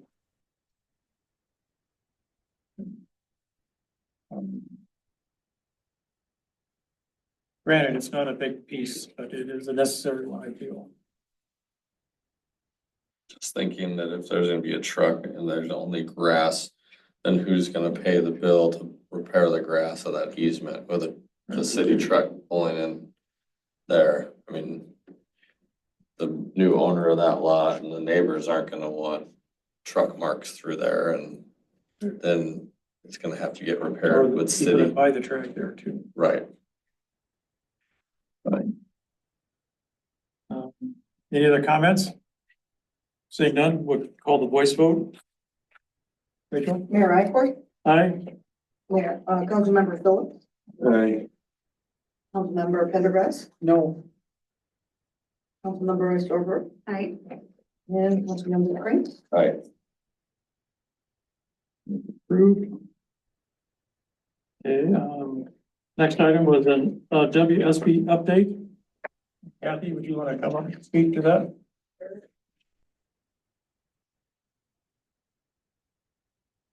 Like stole some of my thunder earlier, so the code that we've been working on, so to circle back, because not every council member was on council when this project started. Planning and zoning has been working on a complete rewrite of 600, 800 pages of the planning and zoning city code. With that, we do have a contractor that we did get through an RFP process the other year. We did go and interview and ended up going with WSB as our contractor working on the code rewrite. The code draft is all but finished. There's just a little bit of legal review left, so Mike had referred to that a little bit earlier. But the code itself is much more illustrative. So instead of reading all kinds of text, you're gonna get pictures, you're gonna get a more understandable version of code. And it's now written with the thought of city water and sewer in mind. And some of the different issues that we've had over the years are also being addressed in that. One of the things that's excluded that did get brought up after the process started was the city does have a sign ordinance that sometimes ends up trickling in issues on signs will end up at planning and zoning. That is not included because that sign ordinance is not originally part of planning and zoning code. It's just an extra sign ordinance that's out there for the city. One thought was to address that, but rather than get scope creep and extra expense at this point, there's a lot of discussions and lawsuits recently with public speech, choosing to not include that when it was not originally scoped anyway, seems to be the choice to go. So we can go forward at this point with our time frame for getting some new code here and adopted by cities. So what the time frame is on this right now, May 28th, so next week, we do have our steering committee that's composed of a couple of us from planning and zoning, but as well as a lot of local citizens are also involved in this. So people who don't have any other positions with the city or employees or on other boards are involved. We did try to seek out a cross section of representatives to be on this committee. So the steering committee will meet next week via Zoom. With that, we are going to CC planning and zoning commissioners with the date. It's going to be at 4 o'clock. It's going to be a short 30-minute, and what it's going to be is probably closed for actual comments. It's just going to be a high-level overview. So if you would like, I can also CC the council. What I think, just because of public meeting laws, you guys will not be able to speak. Only I will probably lead off the discussion just with a high level overview, and then our WSB consultant will just do a high level, very brief walkthrough of what the city code is. And what the plan is we're going to make sure our steering committee group has an opportunity to see this. Then we are actually going to release this code to the public for at least a good month, because we think it's really important that the transparency is there for the community. We know with some of the developments that have happened, it's really important to have folks have time to take a look at this code. Understanding it's summer, understanding, people might be sitting at the side of soccer. I don't know if they're gonna be reading the code then, but it will be out there and available. With that, we're looking then, like I said, end of May here, steering committee. First week or second week of June, I do want to give Mike a chance to finish his final legal review. He's gone through the draft, but he wants to do a final review of it. So once he's satisfied with that, what we'll do is we'll publish it out there, make sure it's publicized, make sure the citizens of Orinoco groups or whatever other groups are out there do get notice that this information's out there and available. Most likely, we're looking at a July public hearing at the Planning and Zoning Commission. Hopefully, we can get it all done in one night. If not, it would be continued to August, worst case. But once we're done with that, then the code does go to you guys for final adoption. So that will be accomplished, done, moving on with that piece. The second phase of that, there's a small part that was originally scoped out in the RFP where we are going to look to make sure the code's adopted, but making sure that city staff has the resources needed to, here's the top 5 requests we get, here's the packets, here's the information. So just trying to make sure that stuff is easy to do for our residents that live in town. Make sure that this code works, a little bit of training for staff and some of our planning and zoning folks, but that is included. The other piece that we've talked about at zoning as well is we have not looked at it for years, but we've got a draft RFP for our zoning support services to go along with the new code. So we're going to look at that, and I've got a draft that we'll be reviewing at the Planning and Zoning Committee and send to you guys to get approved at some point to start a process just to make sure we're doing a good job of watching our tax dollars and making sure we're getting what we have out there. So, questions for me? Well, so in this code, I've kind of mentioned to remember her name right offhand. But I mentioned her a couple times, it seemed like we're putting a homeowners association across the whole town. I know we've had codes before, had codes in place, but I'm just kind of curious how many new codes this is gonna create. Well, we're gonna be getting rid of the 600 or 800 pages of the current zoning section and replacing it with this section. Now, there's 2 different things you're talking about here. One is, here's what the city code is. This covers all of the homeowners, all of the individual lots. It covers subdivisions, it covers just individual places, it covers businesses. Now, when you talk about your HOA, your homeowner association, they can do extra stuff in their little groups, and that doesn't necessarily play into what we're doing here. I understand that part. What I'm saying is from the way I see some of this stuff being drawn up, it was like it was laying a homeowners association across the whole town. That's kind of was my. Well, that's kind of what a code is. Yeah. It's. It's here to make sure that there's an orderly development of community businesses and residential, and that you don't have adult establishments being built next to daycares and churches. I mean, we're not trying to stop people from doing what they can with their property. We just want it to be reasonable. And that's kind of what planning and zoning is, so. So just for clarification, when we talked about the land use regulations, we're talking about code 151 that you're redoing. It's the section for planning and zoning that's out there on the website in 100 different little web pages out there. So it's going to be the planning and zoning section that's out there. And I don't have the website off the top of my head, but I will find that and get that to you for. Okay, yeah, I don't remember the code numbers. There's been. This is my volunteer side, not my day job. So I don't have the numbers memorized on that one, but the good news is that we are at the point we're about to a finished product. So that feels pretty good on the planning and zoning side. I know we've had a lot of volunteers reading a lot of code. So if you happen to notice any of the folks that you know that might be on steering, thank them for their help and their hours that they have spent as volunteers on this. So. Well, I do appreciate. Yeah. And I think our public would appreciate the 3 to 4 weeks to review it. Absolutely. And we want to make sure we're as transparent as we can be. That's been our goal through this whole process. So with that, like I said, we'll be bringing this forward to you, but we'll also be bringing forward a draft for an RFP as well. Just a second one now. The first one's done, and our second one, we want to make sure we're doing what we can to watch our tax dollars, because it's all our money going into there too. So yeah. The RFP would be for what? The RFP would be for what? Just for our zoning support services. hasn't been looked at for years. I've been on just a couple years and it hasn't been looked at for years. So it's just good, prudent financial advice to do that every so often, make sure you look at what we're covering for costs. Any other questions or comments? Thanks, Kathy. Please feel free to read the couple hundred pages coming your way. It's going to be exciting. So thank you. All right, thank you. All right, fire department. Minutes are in the consent agenda. Marie, you want to speak to your recognition? Well, I've got the fire department first at the risk that comes up. On that one, I ended up dropping off a couple different things. Actually, the one individual page that was on here, which is on the 2 grant. We've got to be finishing these up. It's the armor grant, okay, and we've got the numbers. I mean, there's no reason why this stuff shouldn't be completed. So that one's just been dragging. We just have to get it done, okay, and that's worth $40,000 for us, which is huge. And we've already been approved. It's just a matter of putting the numbers together to get everything done.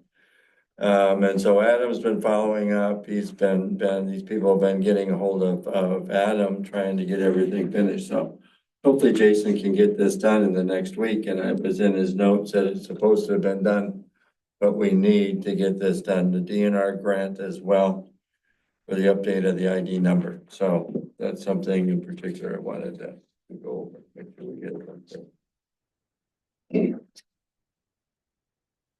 Okay, that's it. Yeah, that's it for the fire, and the rest of it, I'll let you work on the first responders, and then, or you want to do the fire first and then, okay. So, we added to the agenda, we wanna, be able to recognize our volunteer fire and first responders. So the request is to, pull out of the miscellaneous expense 4299, $808 for the year. 408 to be able to purchase leather badge holders, for, fire, and then something in October for first responders. So May is, the national holiday for fire departments, and then October is first responders. So looking to pull $800 to be able to do some recognition gifts for, individuals that, are supporting our community. I make a motion to approve that. Second.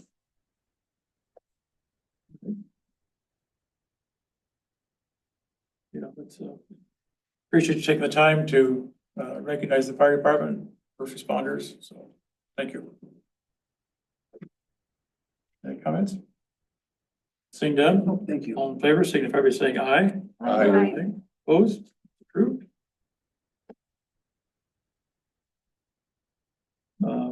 Fire relief, that's. They're in the back, so.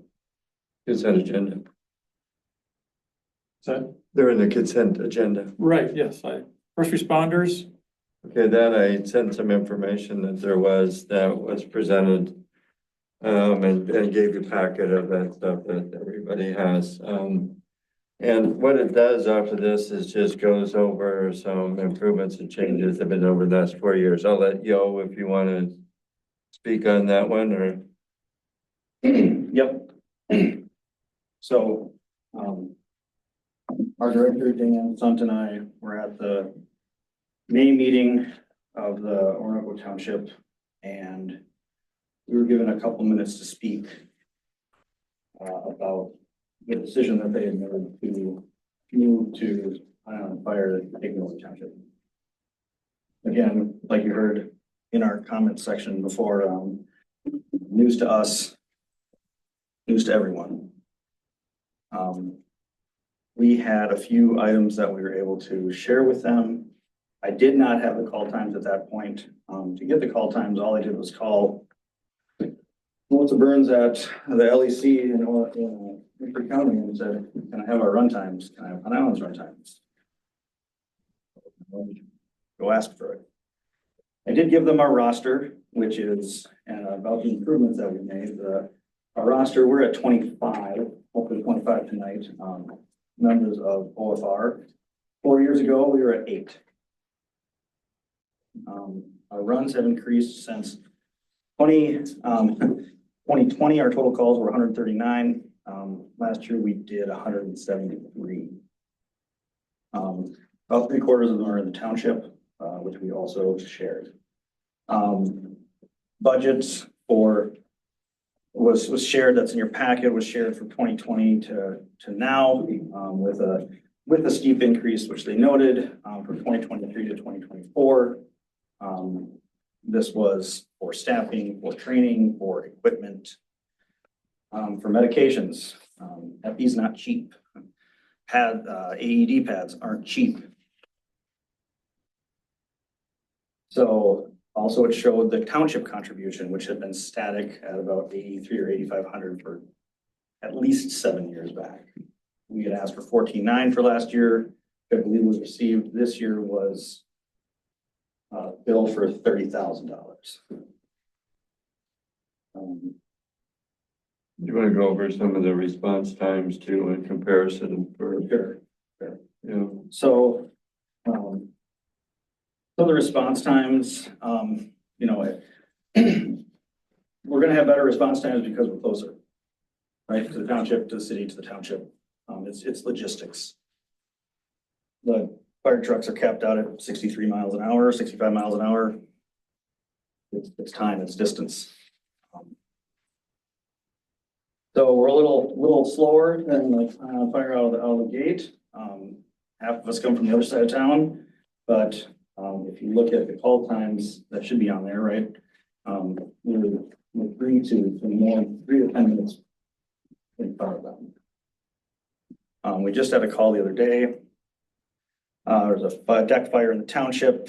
We were on in 10 minutes. Pine Island Fire was on in 22.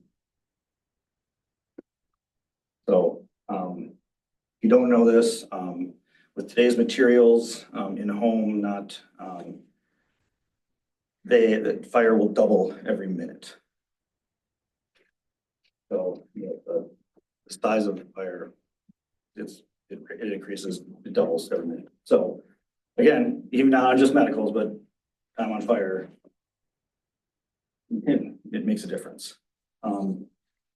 I also did share with them that we've gone from 8 to 25 responders.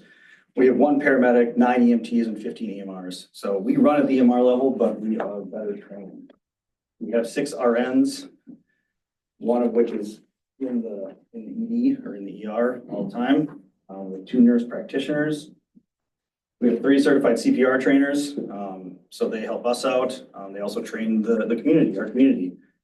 Sounds like the township's gonna need some of that help too. Also, we have 5 certified Stop the Bleed trainers. So that's kind of like wound packing, chest seals, things that were done out on the battlefield or are done out on the battlefield that they've brought to, to residential. With school shootings and other things, not just that. People say you're out hunting, accidentally shoot yourself. Say you're out hunting, you fall out of your tree stand. You need to know what to do, right? So we have 5 people that can actually teach that.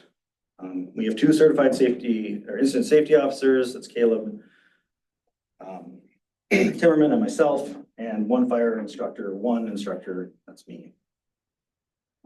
We've added our inventory system.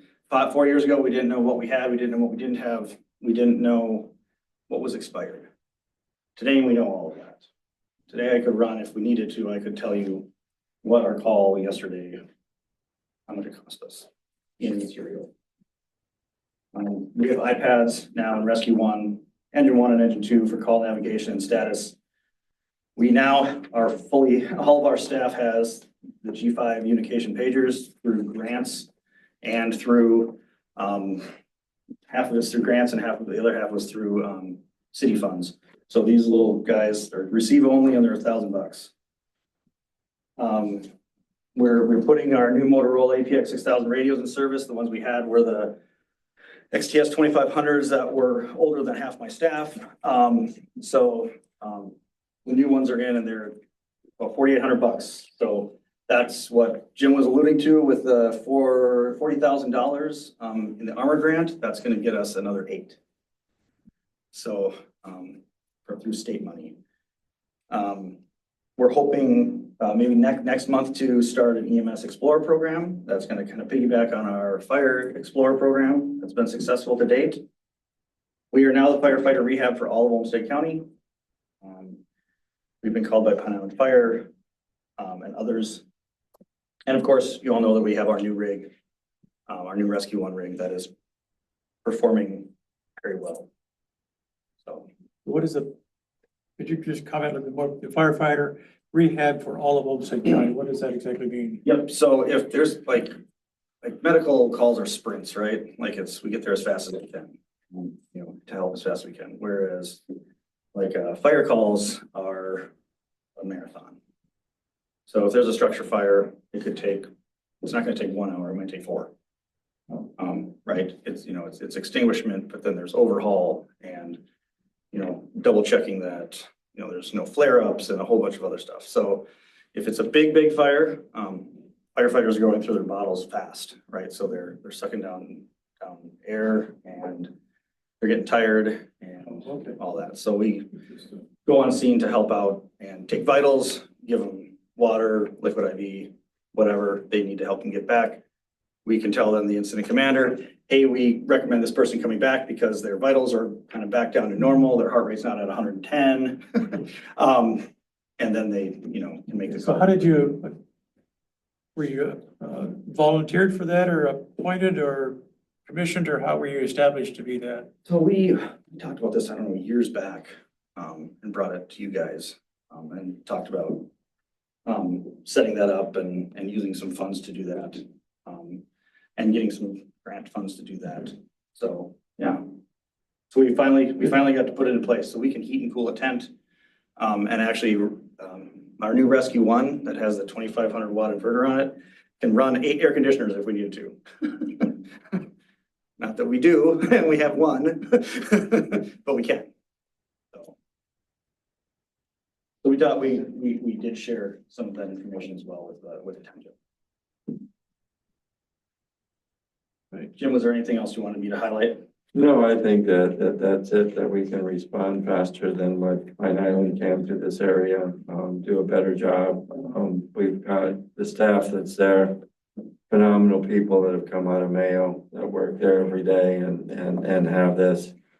When we go out and we make a first responders call, we don't need to take a fire engine out to do it. We can do it with a first responder to do things differently. And you look at situations that if Pine Island is working on something that might be in Goodhue County that they're responsible for as well, to be able to turn around, they're not going to be able to be at 2 places at one time. And I think that if it was a lack of information and calls and everything else, which is what I had heard, none of that information got to the people in the township that were making the decision. And I don't know where the ball dropped. I'd sure like to find out, but I think that we're really a community with what we've got with fire and first responders and the training that we do on a regular monthly basis, that we should be able to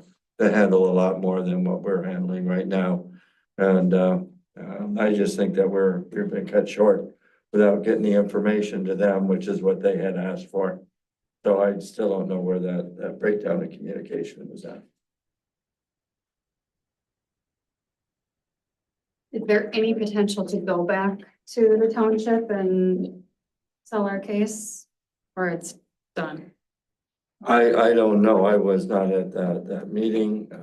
I hope that somebody from township might be listening to this, or for us to get a chance to talk to some other people. I just think that it's going to be the community and the people are going to suffer and somebody's going to die. And I just don't like to see that. Who did the township end up going with then? Pine Island. And how much is Pine Island charging them? I don't know the exact number. It's over 150,000 a year. That's for township for this. So that's for fire. I think 2024, they had 23 fire calls in the township, somewhere around there. And so Last year, we did 144 medical calls in the township.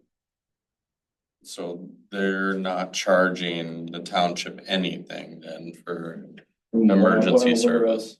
If they. I was at the meeting and they ended up, everything's wrapped into their fire department contract. Fire and first response as one So contract. so the eventually it's zero versus our bid, so. So what then would have our bid had to have been to win this contract? Zero? No. I think that, if you or I were going somewhere and we're going to purchase something and one year it was a certain amount, let's say $1,000, and the next year it's $2,000, maybe we might balk at that. So we had asked for 14.9 for last year and this year we asked for 30,000. Now, I can see where that would raise some eyebrows. If you look at our budget's somewhere around $65,000. Our calls the majority are almost 3/4 are in the township, right? So was our ask too much? Maybe. Was it too much of an increase, right away? Maybe. Was there some negotiation that probably could have taken place? Definitely. Dan and I were told that we could not be in the negotiations. So unfortunately, we don't have the insight as to what did take place. All we know is we lost it. So at the meeting too, there was very clear from a couple different supervisors that this is something that would be reviewed annually. And I think it's unfortunate to happen. I can't deny that. I do say that I'm a little concerned from what I heard from everybody that live in the township, that there's been no communication to the township. That's kind of, from the township, I'd be concerned about that. So I'll follow up on that.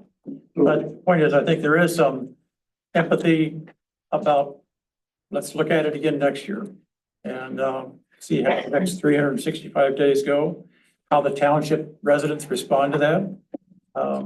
Those are the people, along with what was spoken here today. I think are all very good conversations and you could share with the township as well. So it's definitely cut and dried for. It was cut and dried. For this next year. Yeah, it's definitely. It's a cut and dried deal. There's no going back. I think though, if this is the ultimate goal, right, the engagement along the journey of next year, I think is gonna be vital. So again, not just, we didn't get it for the year, but how do we support, how do we show up to the township? How do we advocate? How do we show, I know you won't have numbers, but I do think like that engagement through 2026 is gonna show a lot of impact if we're still there and present and whatever 2027 will look like. Right. We're going to continue the high level of care that we've given to both the city and the township. As you can see with our highly trained staff, good response times and quality equipment. We're going to continue to do that. And I think that, I'm sorry. So is it correct that you will still respond to Pine fire calls as far as supporting firefighters? We will not be required. Because that wasn't discussed. It was just the first responders. Right. They are now their first responders. They are their own first responders. Yeah. Well, they have mutual aid though. So mutual aid can come in play. It's more on the fire side than it is for medical. But we could be called for both.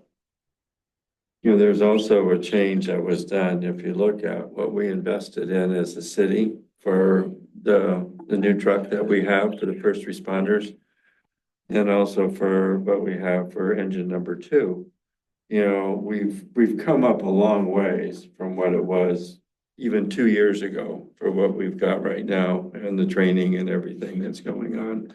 And we've developed, I think, a first-class operation that there is that they're looking at us in the past instead of looking at us with what we are today and what our capabilities are today.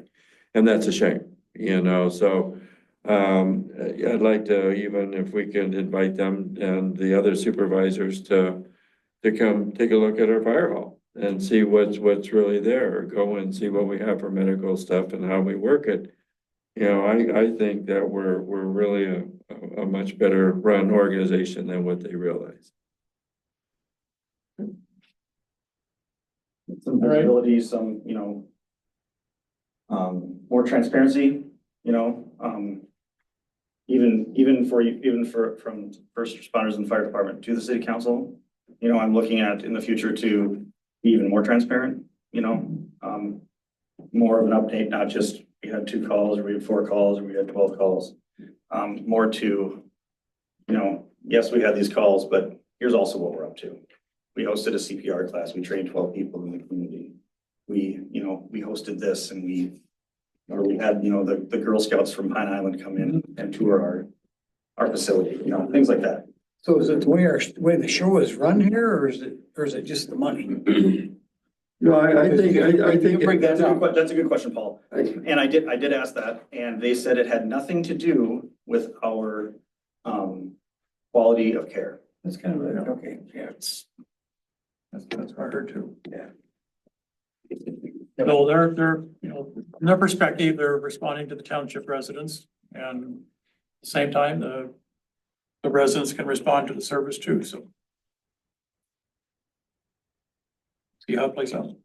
And the Thanks for your township time. outreach, what kind of township outreach do you have throughout the year? Do we have a whole lot going on at Gold Rush? Do we have a whole lot going on at National Night Out?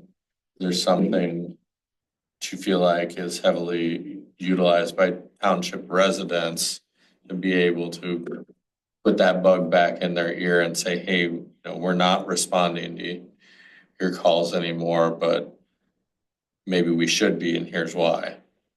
So all of our our TPR classes that we host, we open it up to the city and the township, because they're in our service area, right? National Night Out, not National Night Out, Fire Prevention Week, same thing. Like it's open to anyone, right? Rochester does the same thing. They just open their stations to everyone, regardless of where you're at. So, yep, and we highlight our trucks and we highlight our people. Our social media is also a way that we go about doing that. We've quadrupled our followers in the past few years. So that is, and we're on everything. We're on TikTok and Instagram and whatever else. And so, we've really increased that following, and that's kind of our platform to share what we've been up to. Yep. And we're going to continue working those channels as well. Is that what you're looking for? Well, I was just wondering how we get, because obviously we can't force them to take our contract. Ideally, we would have their fired, right?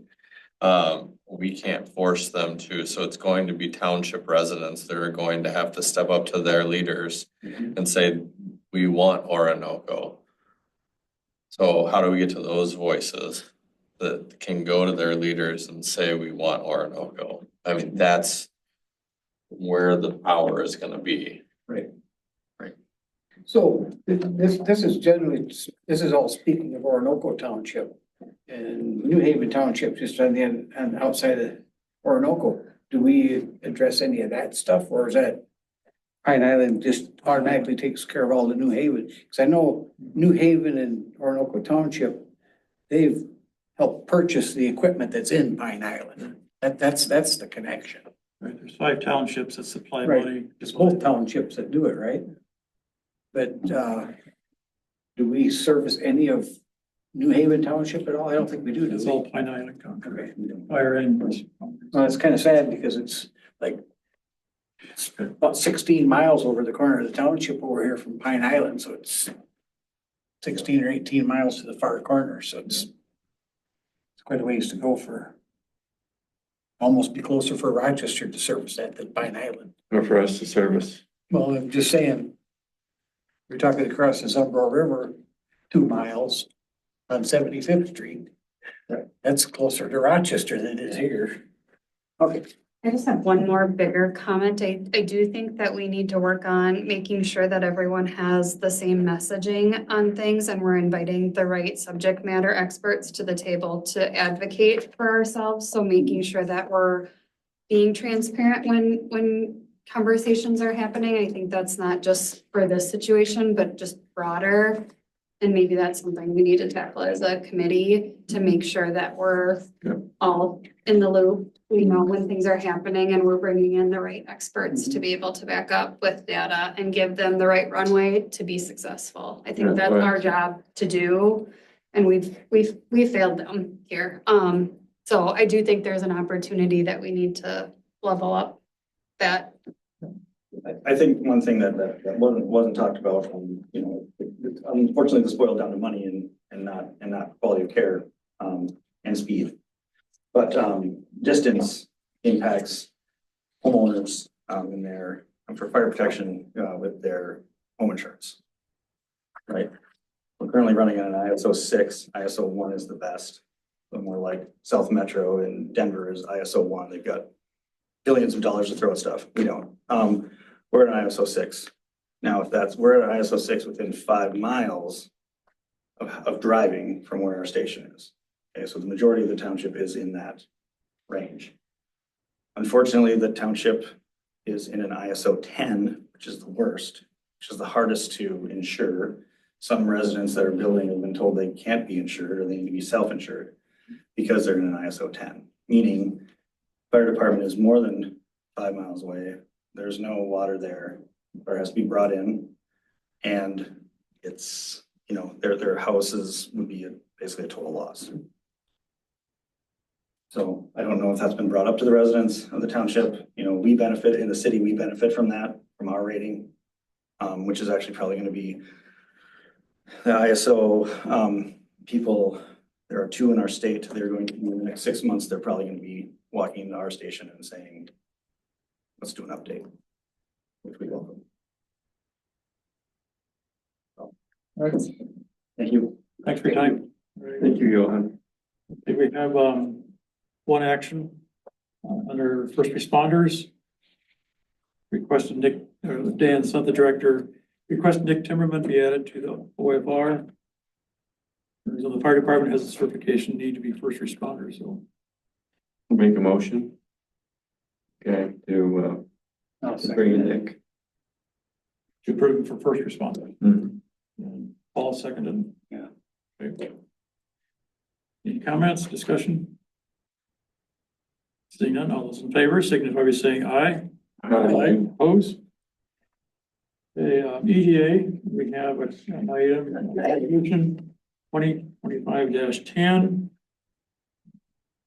To the discussion that started last year. We gotta do this donation first, for Island, don't we? That comes first here. Economic development, Yes, okay. 2025-10. Never mind, that was me. You're right, Rylan. You're Right, Yep. Rylan. Donation second. You're right. Did I remake it? Sure, I'll make a motion. A second. We're pretty quiet tonight. So. Okay, so. 20.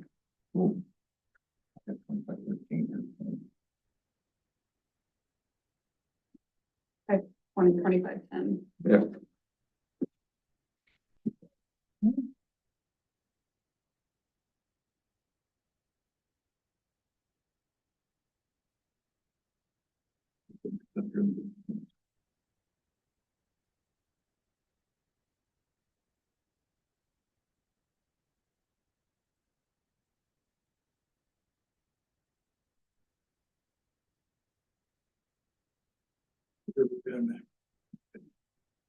There we go. Okay.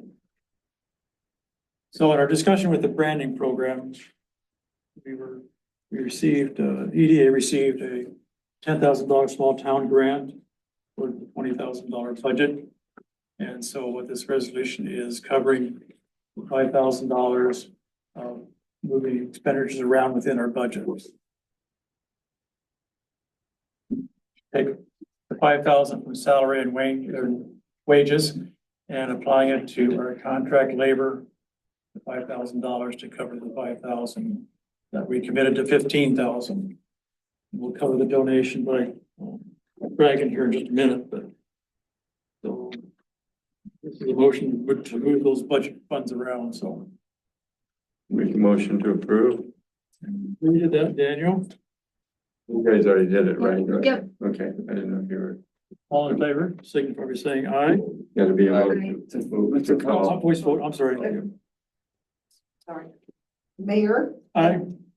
Councilmember Phillips, Aye. Councilmember Pendergrass, Aye. Member Spring, Aye. and Councilmember Redcliffe. Aye. Next item is, resolution 2025-10, or -11. With the acceptance of a donation to the city of Orinoco by, Dragon, Koshi, is that correct? Yes, sir. Okay. So, this is a resolution identifying that and putting into the city record for that funding. I'll make a motion to approve it. I'll second.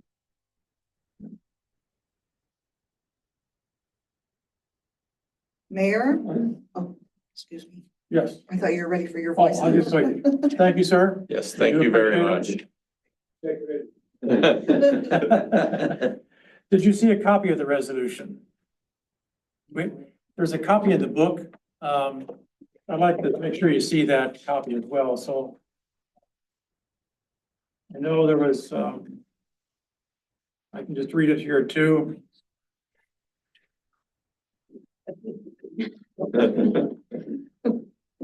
One of the whereases was the donor knows and understands that this donation is being made of their own accord and will not be considered or otherwise influence in any way future plans and decisions of the city to the benefit of the donor. And whereas the city council finds this is appropriate to accept the donation offered, so. All right, no other comments? Do a voice vote? Mayor, Aye. Councilmember Phillips, Aye. Councilmember Pendergrass. Aye. Councilmember Spring, Aye. Councilmember Meisler. Aye. So with that, one of the items that I added is regarding the branding contract with Tulip Tree Marketing. And now that we have the funding, we'll make a motion to approve the branding contract with Tulip Tree Marketing from Stewartville. Do we have any paperwork with that at all, Riley? I'm sorry? Do we have any paperwork with I that? haven't seen it. I don't see anything. Nothing here. It was discussed at our last meeting about the contract and. That was Oh, no, I know that. I just thought that we'd have some. No, it's just a matter of a formality, so EDA can start the work with the quote that was given to us by Tulip Tree earlier. You make the motion? Did I hear a second? I had a motion. I'll second. Daniel, thank you. Can we just make sure in minutes that we're pulling that forward? Right. Can we make sure in minutes that we're pulling that contract forward to May? That Tulip Tree estimate, just in minutes that we're pulling that Oh, forward? yes, yeah. Definitely. Previous May. Oh. Sure. look, it's in.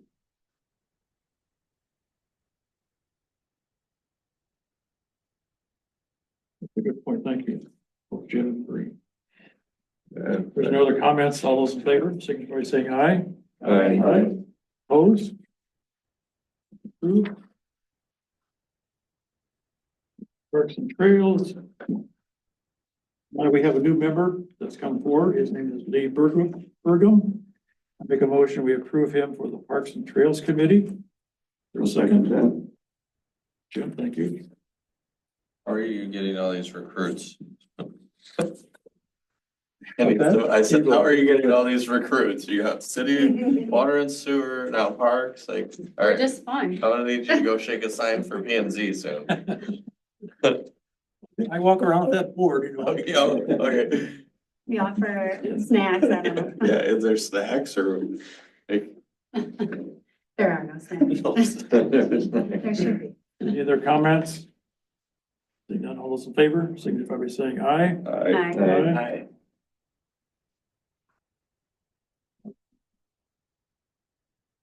Parks Committee also talked about, and Marie, maybe you want to address this. Yeah, so this was another ad, so we are looking to, work with the Age Friendly of Minnesota. They have a grant, to be able to do some of the park audits that we've done. We have a good return on the Survey Monkey. I think the last I looked, there was like 35 of them, and then I have a staff here that need to be entered, so we're really great engagement with our residents of just what maybe some of our parks are lacking and where we think about it from a strategic perspective.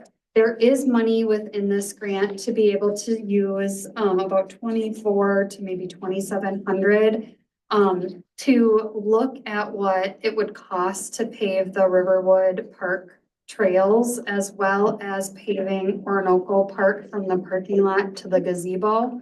So we want to use that grant to have some Stantec assessment of that so we can get that moving forward. So I don't know if that, like in that range, if that would cover an assessment of costs and then what Yeah, you parks would want do. like a little figure with the cost estimate. Yeah.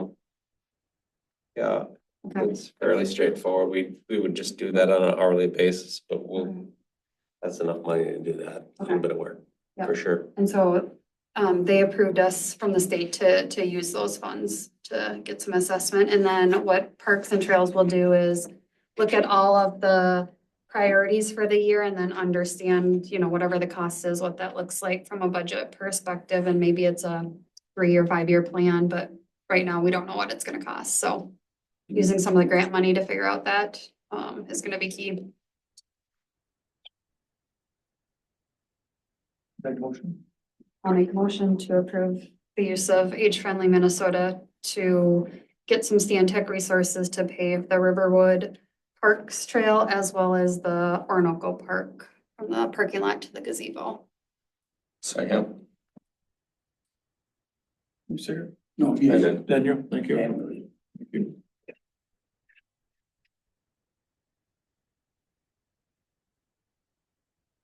So as a follow-up to the park audits that Parks is doing, or Age Friendly with Parks, that list of needs, wants, must, I'm not sure how you explain it, but so hopefully that drives some of the decision towards how we want to use the funds there too. So for which items we want to, which projects we want to approach, I guess, so.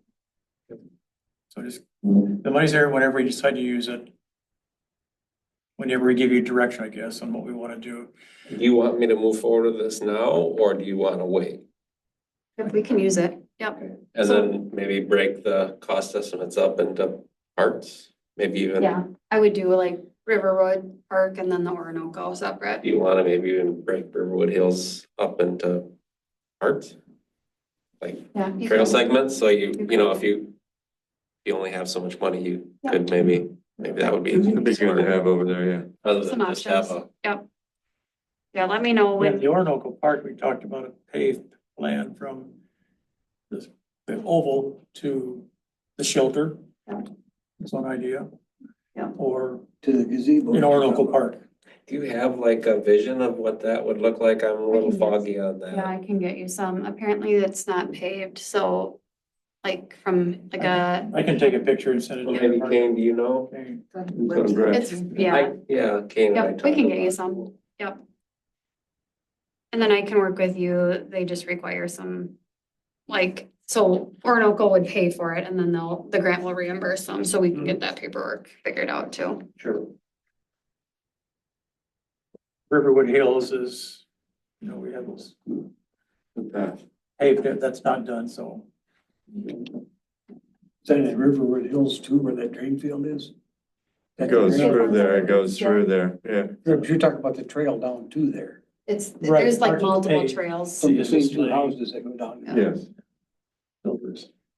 A little segment connects to the great lift station, asphalt ends. Another one goes up to Sunnyview and the other one goes up to Mountain View or Valley View. Valley, yeah. That one's a little tricky because there is that drainage ditch that comes down that's not paved and it gets real muddy real quick. So, I mean, you'll see it, but We knew it wouldn't cover everything, but we thought it definitely has the donation to starting. Yeah. Activity, so. we can't use that grant funds, we can't use for equipment or actually doing, but we can use it for assessments. We can use it for audits. We can use it for some of those things. So the grant's pretty specific of what we can use. So we can't use that money for buying new park equipment. So we figured that if we can use it for assessment costs, let's do it. Okay. Any other comments? Seeing none, all those in favor signify by saying aye. Aye. Aye. Okay.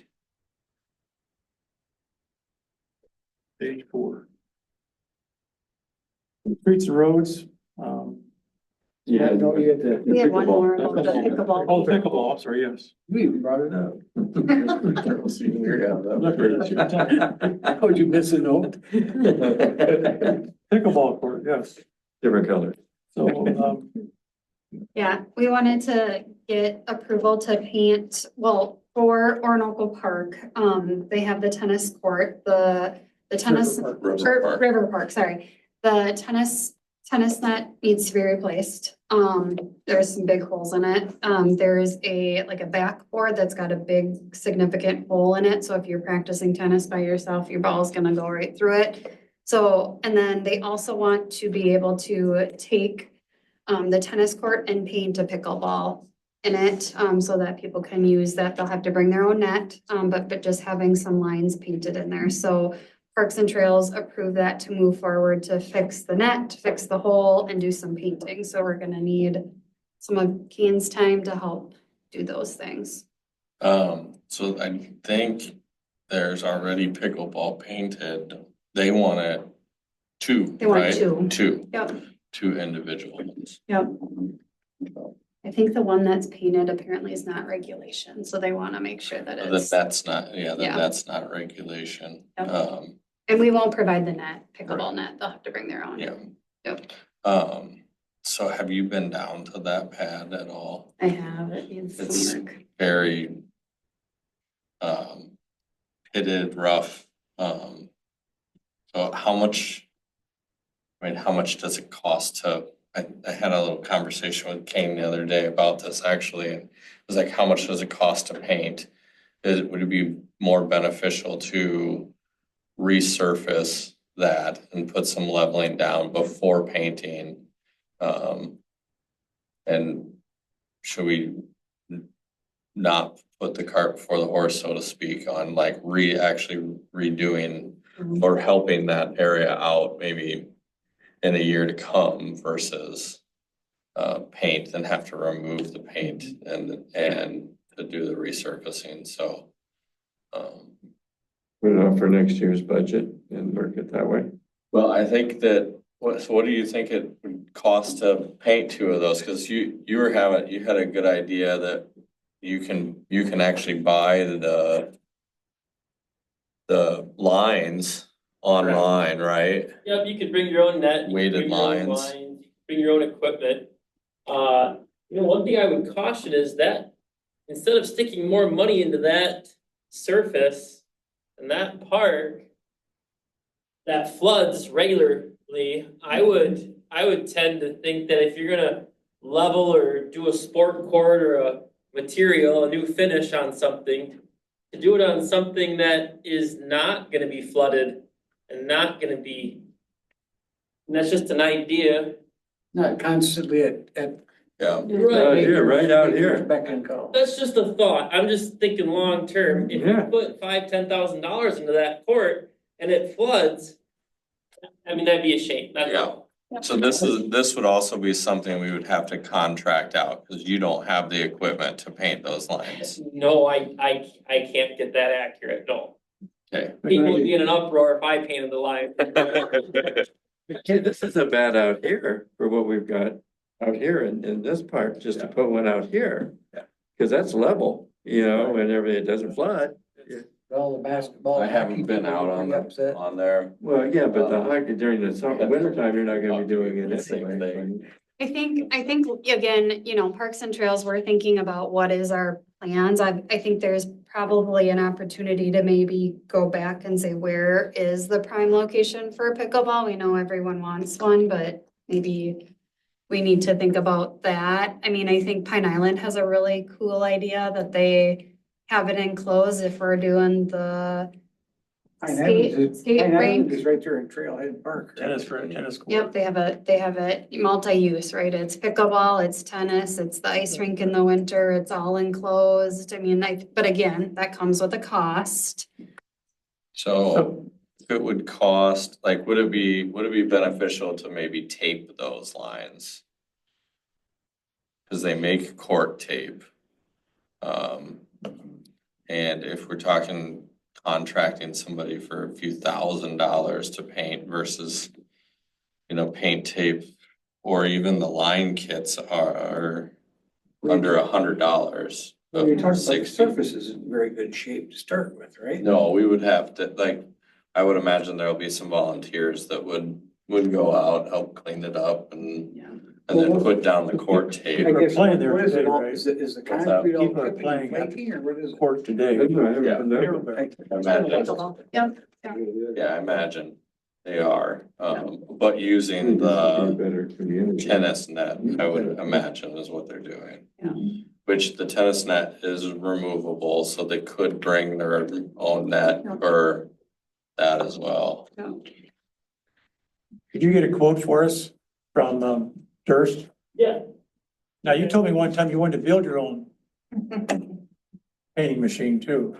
Yeah, I would like my own, yeah, absolutely.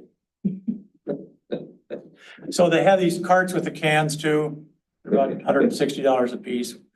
You get for Just for striping. $39.95 off Amazon. So if I do that, if I paint lines there for pickleball, it's not a professional service. I mean, it's, Not a professional league. you guys want the Cadillac, but you're getting the golf cart.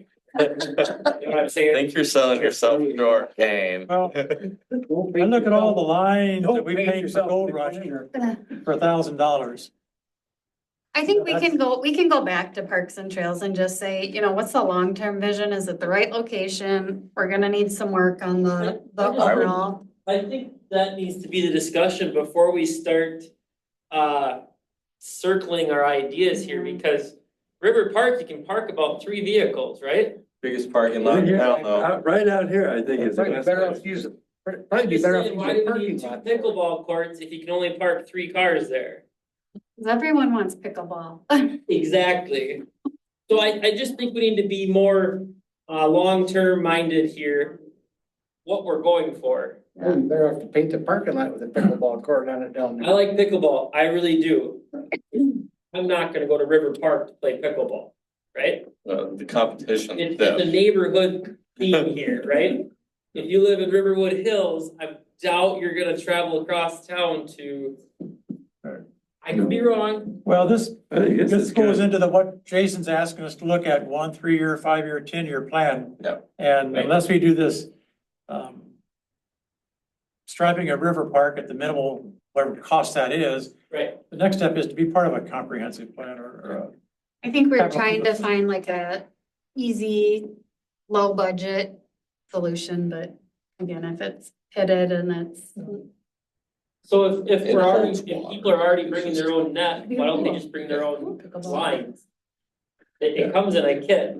Daniel, you've seen it. Yep, it comes in a kit, but you can get court tape for just as much. I mean, I would imagine that there's gonna be people that would volunteer to go out there and put more attention into it than a lot of people would and tape their own. Like, I don't have a issue at all with putting some tape down on there. I think, and court tape should last a few years, which could get us, and then you have to worry about taking it in and out of like a knack box and storing it or bringing it with you.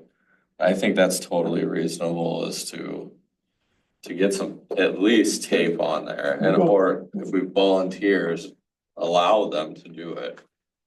We could take it back and just see, I mean, if we're thinking of tape, I mean, are there other avenues or parks that we want to think about doing that versus that one. I don't know. I'd love to see a bit like We- the big Why don't- vision. Why don't we table this and we'll go back to the parks Yeah. and Yeah. get a little more definitive and maybe talk to Daniel about this court update. This court tape, is that stuff, what is it, something you can pick back up and take with you and bring it No. home tomorrow? No, when you put it down, it stays down. It's like a concrete tape. It'll Okay, stay, it's it'll like- stay for a while. Like the line, it's like the tape lines they put down the middle of the highway, when they tape Yeah, them. maybe, yeah. Okay, let's move on to streets and roads. So in the packet was a memo from Joe. We talked about this at the last streets and roads committee that we met here 3 weeks ago. And we looked at the streets, roads, drove around, good discussions. And we got back to something that was brought up back in probably 2013 or 2014, not having a pavement management program. And so the thought was that we should maybe consider doing that again, because we do have 4 miles of new road from the sewer project. But we need to get into a routine of, and put it into our CIP, our 1, 3, 5-year program, to really look at our streets in general, and something so that's what we asked Joe to put together with this memo, a plan and what that plan could execute. So Joe, if you want to comment on that. Yeah, just real briefly, the city has about 21 miles of roadway that represents, literally tens of millions of dollars in infrastructure investment to replace that. And it's important, obviously, to maintain those facilities so they last. And there's different ways to do that. And given the fact that you've got a lot of lane miles of roadway, you've got trails, paved trails, you've got parking lots, different things need to be taken care of. And they're all of different ages and different conditions. And so setting up a pavement management plan that really, evaluates the existing conditions, what's in most need, when was it last impacted, measure those facilities so that, you know how long all of the segments are, how wide the pavements are, how many square feet they are. And then you can apply factors to that for different types of maintenance, whether that's crack fill and seal coat, or whether that's mill and overlay, or whether that's reclaim and repave, or whether that's a complete reconstruction. And then there's other things that we should really consider in terms of, do we have drainage issues? Do we have utility needs within that? We don't want to make investments in pavements that we know aren't going to be around long term. And so the pavement management plan really does that assessment of the existing conditions, and it lays out what pavements we need to prioritize, what pavements we probably don't want to put money in because, maybe they're going to be replaced with the phase 1B sewer and water improvements.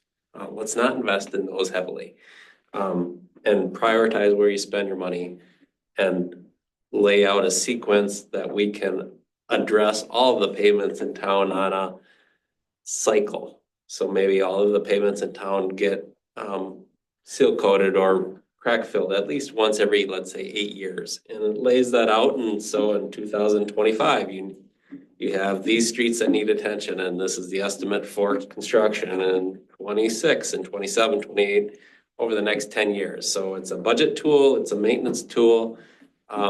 It makes a lot of sense. Cities do this routinely. Orinoco is the only city that, at least that we work with in Southeast Minnesota, that doesn't have one of these. I recommend that you do it. I think there's value to it from, again, spending your money wisely, knowing how to budget for what improvements and what to budget for these types of improvements. I would also say that, you get the most bang for your buck in street maintenance doing simple things, crack fills, seal coats. They're cheap. Once you start to get into the mill and overlays, the reclaims and the reconstructions, the costs increase by a huge margin. And you need to be proactive in terms of maintaining your payments so that they aren't deteriorating faster than they should. And you're not having to spend big money on it. But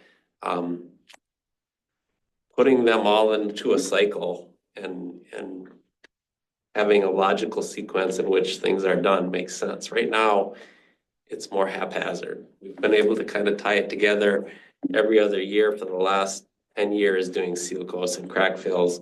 But it's not a payment management plan. It's every year we get together and look at things and talk about priorities and kind of revisit this process, but it's far from formal and it doesn't help you budget for the next year, the next 5 years, the next 10 years, and you need that.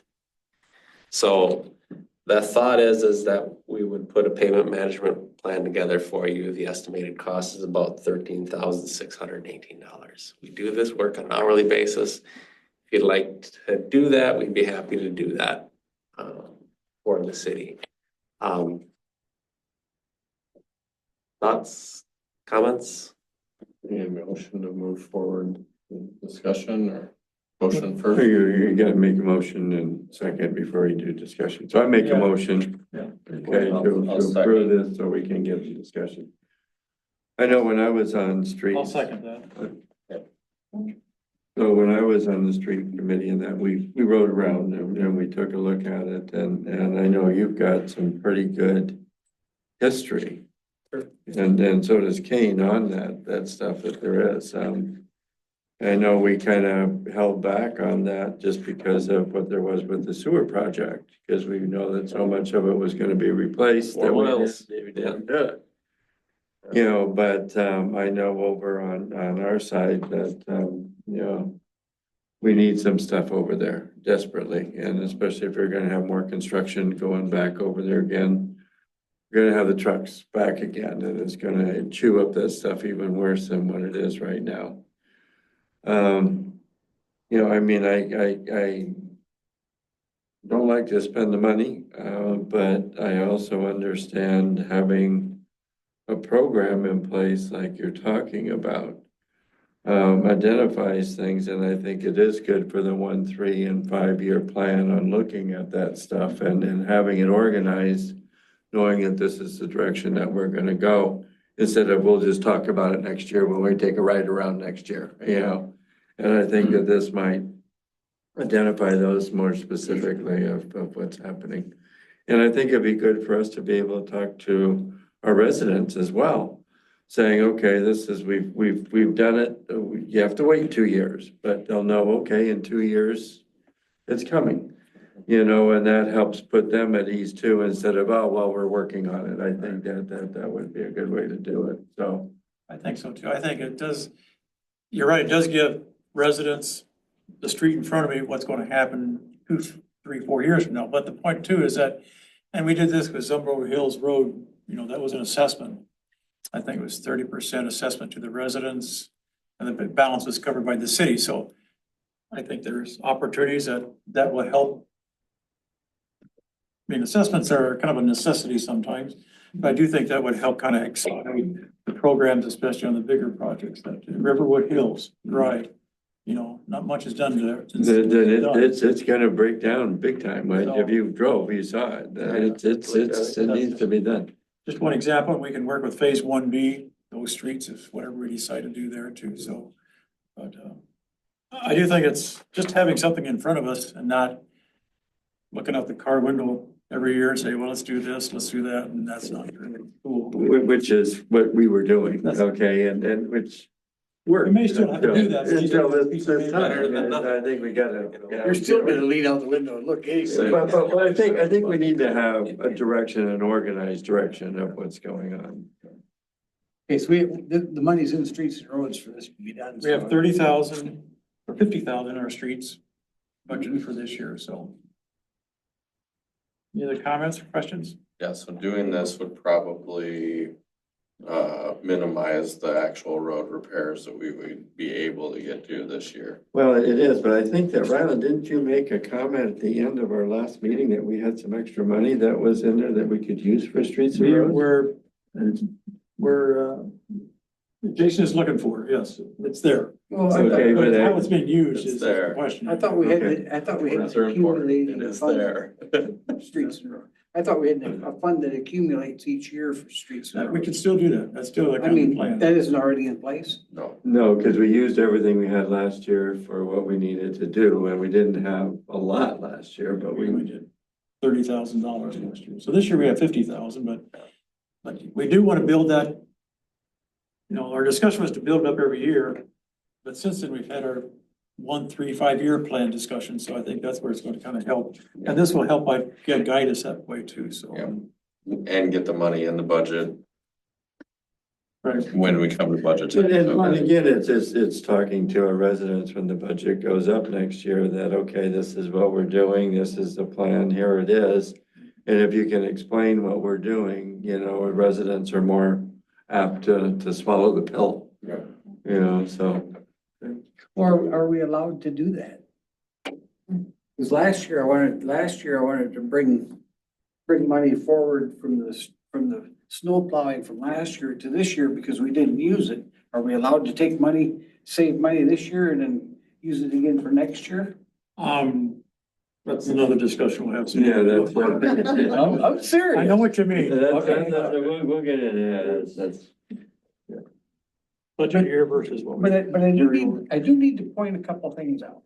Okay, point something out. In the letter? No, I'm just pointing this out because this is in the packet, but it's not on the agenda. I added it. Did I add it? It didn't get put on there. Yeah, it was added, at least I wrote it down. Yeah, you got a different page 4 than anybody else got. Yeah, I didn't get it. I didn't, so none of us got that. We were. We're working on it. It is in the packet. It's in the packet. It's in the packet, It's not on but the it's not on agenda, the am I agenda. correct? It's near the end. I'm on page 54 is where it is for me, but depending on. And I don't have any page numbers on mine that you Yeah, can keep follow going. up on. It's a stamp pack. Keep going. Oh. There it is. So we have a motion. Second? Second. Seconded. Is your second? So I think it's a council consensus if we act on the motion, so. Got a motion second, so it's time for a vote. Time for a vote, yes, I just want to make sure everybody, Do so, we, all right. do you need to do a voice vote on it? Is it something that? No, it's not a resolution, so just a motion, so. With that, all those in favor of the motion signify by saying aye. Aye. Opposed? Approved? Okay. What's your time frame for that, Joe? Do you think something in July or June? I would think for sure in July. July for sure, okay. Thank you.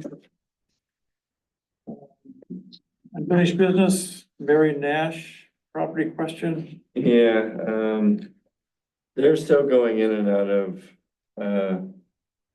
do not occupy or condemned, whatever it was, it's do not occupy building. They've got, a structure that they built after they took down the house, okay? And it's not to code, can't be done, but they still use it. And there's a camper that's there that needs to be taken out and it's still needs to have that last step that's going on. And I know it's a touchy one with everything that's happened over there. So is it going back, or is it going back to a legal issue or? Yeah, it has been. CMS has posted it and I talked to CMS. They said, we can't do anything except for post it. And you can drive by and you'll see the red posting that's on the door. But they still come and go and do whatever they want to do. You know, so they're just basically ignoring everything that's going on and Randy where has an you- issue with that, huh? Isn't that where you bring Olmsted County in to help enforce? Well, I mean, they're I don't know trespassing. what to do next, okay? CMS has posted it, we did everything that there is, and they still do whatever they want to do. Touch base with Jason and, he needs to talk to Mike or. Yeah, I think that's what we're gonna have to do is go that next direction again legally and. go Is that this way, a unfortunately. code enforcement? Yeah. Don't we have a company that does our code enforcement? Yeah, CMS. And they can't. CMS has already posted it and they don't do anything, there's nothing else they can do but put it on there that says you can't do it, and they're still doing it. Probably share it. It's trespassing at that point. Well, there's follow-up there, okay. So I just wanted to keep that active of what's going on, so we don't forget about that stuff. New business, we have a temporary liquor license for the Lions for Gold Rush Days. I make a motion to approve that for Gold Rush. Second.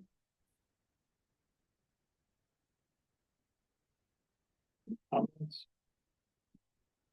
We haven't seen the fire department, have we, yet? The license, they have a license for Gold Rush? I haven't seen it, they haven't done it yet. It hasn't been submitted yet, no. Okay.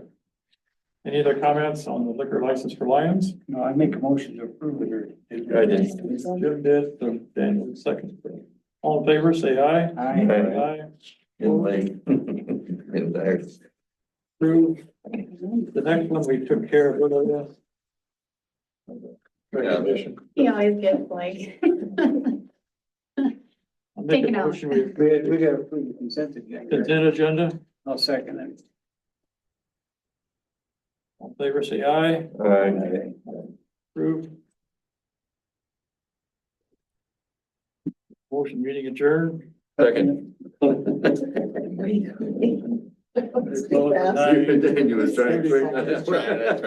Second. Don't knock each other out going to the door. Jim got it. Don't run over each other either, right?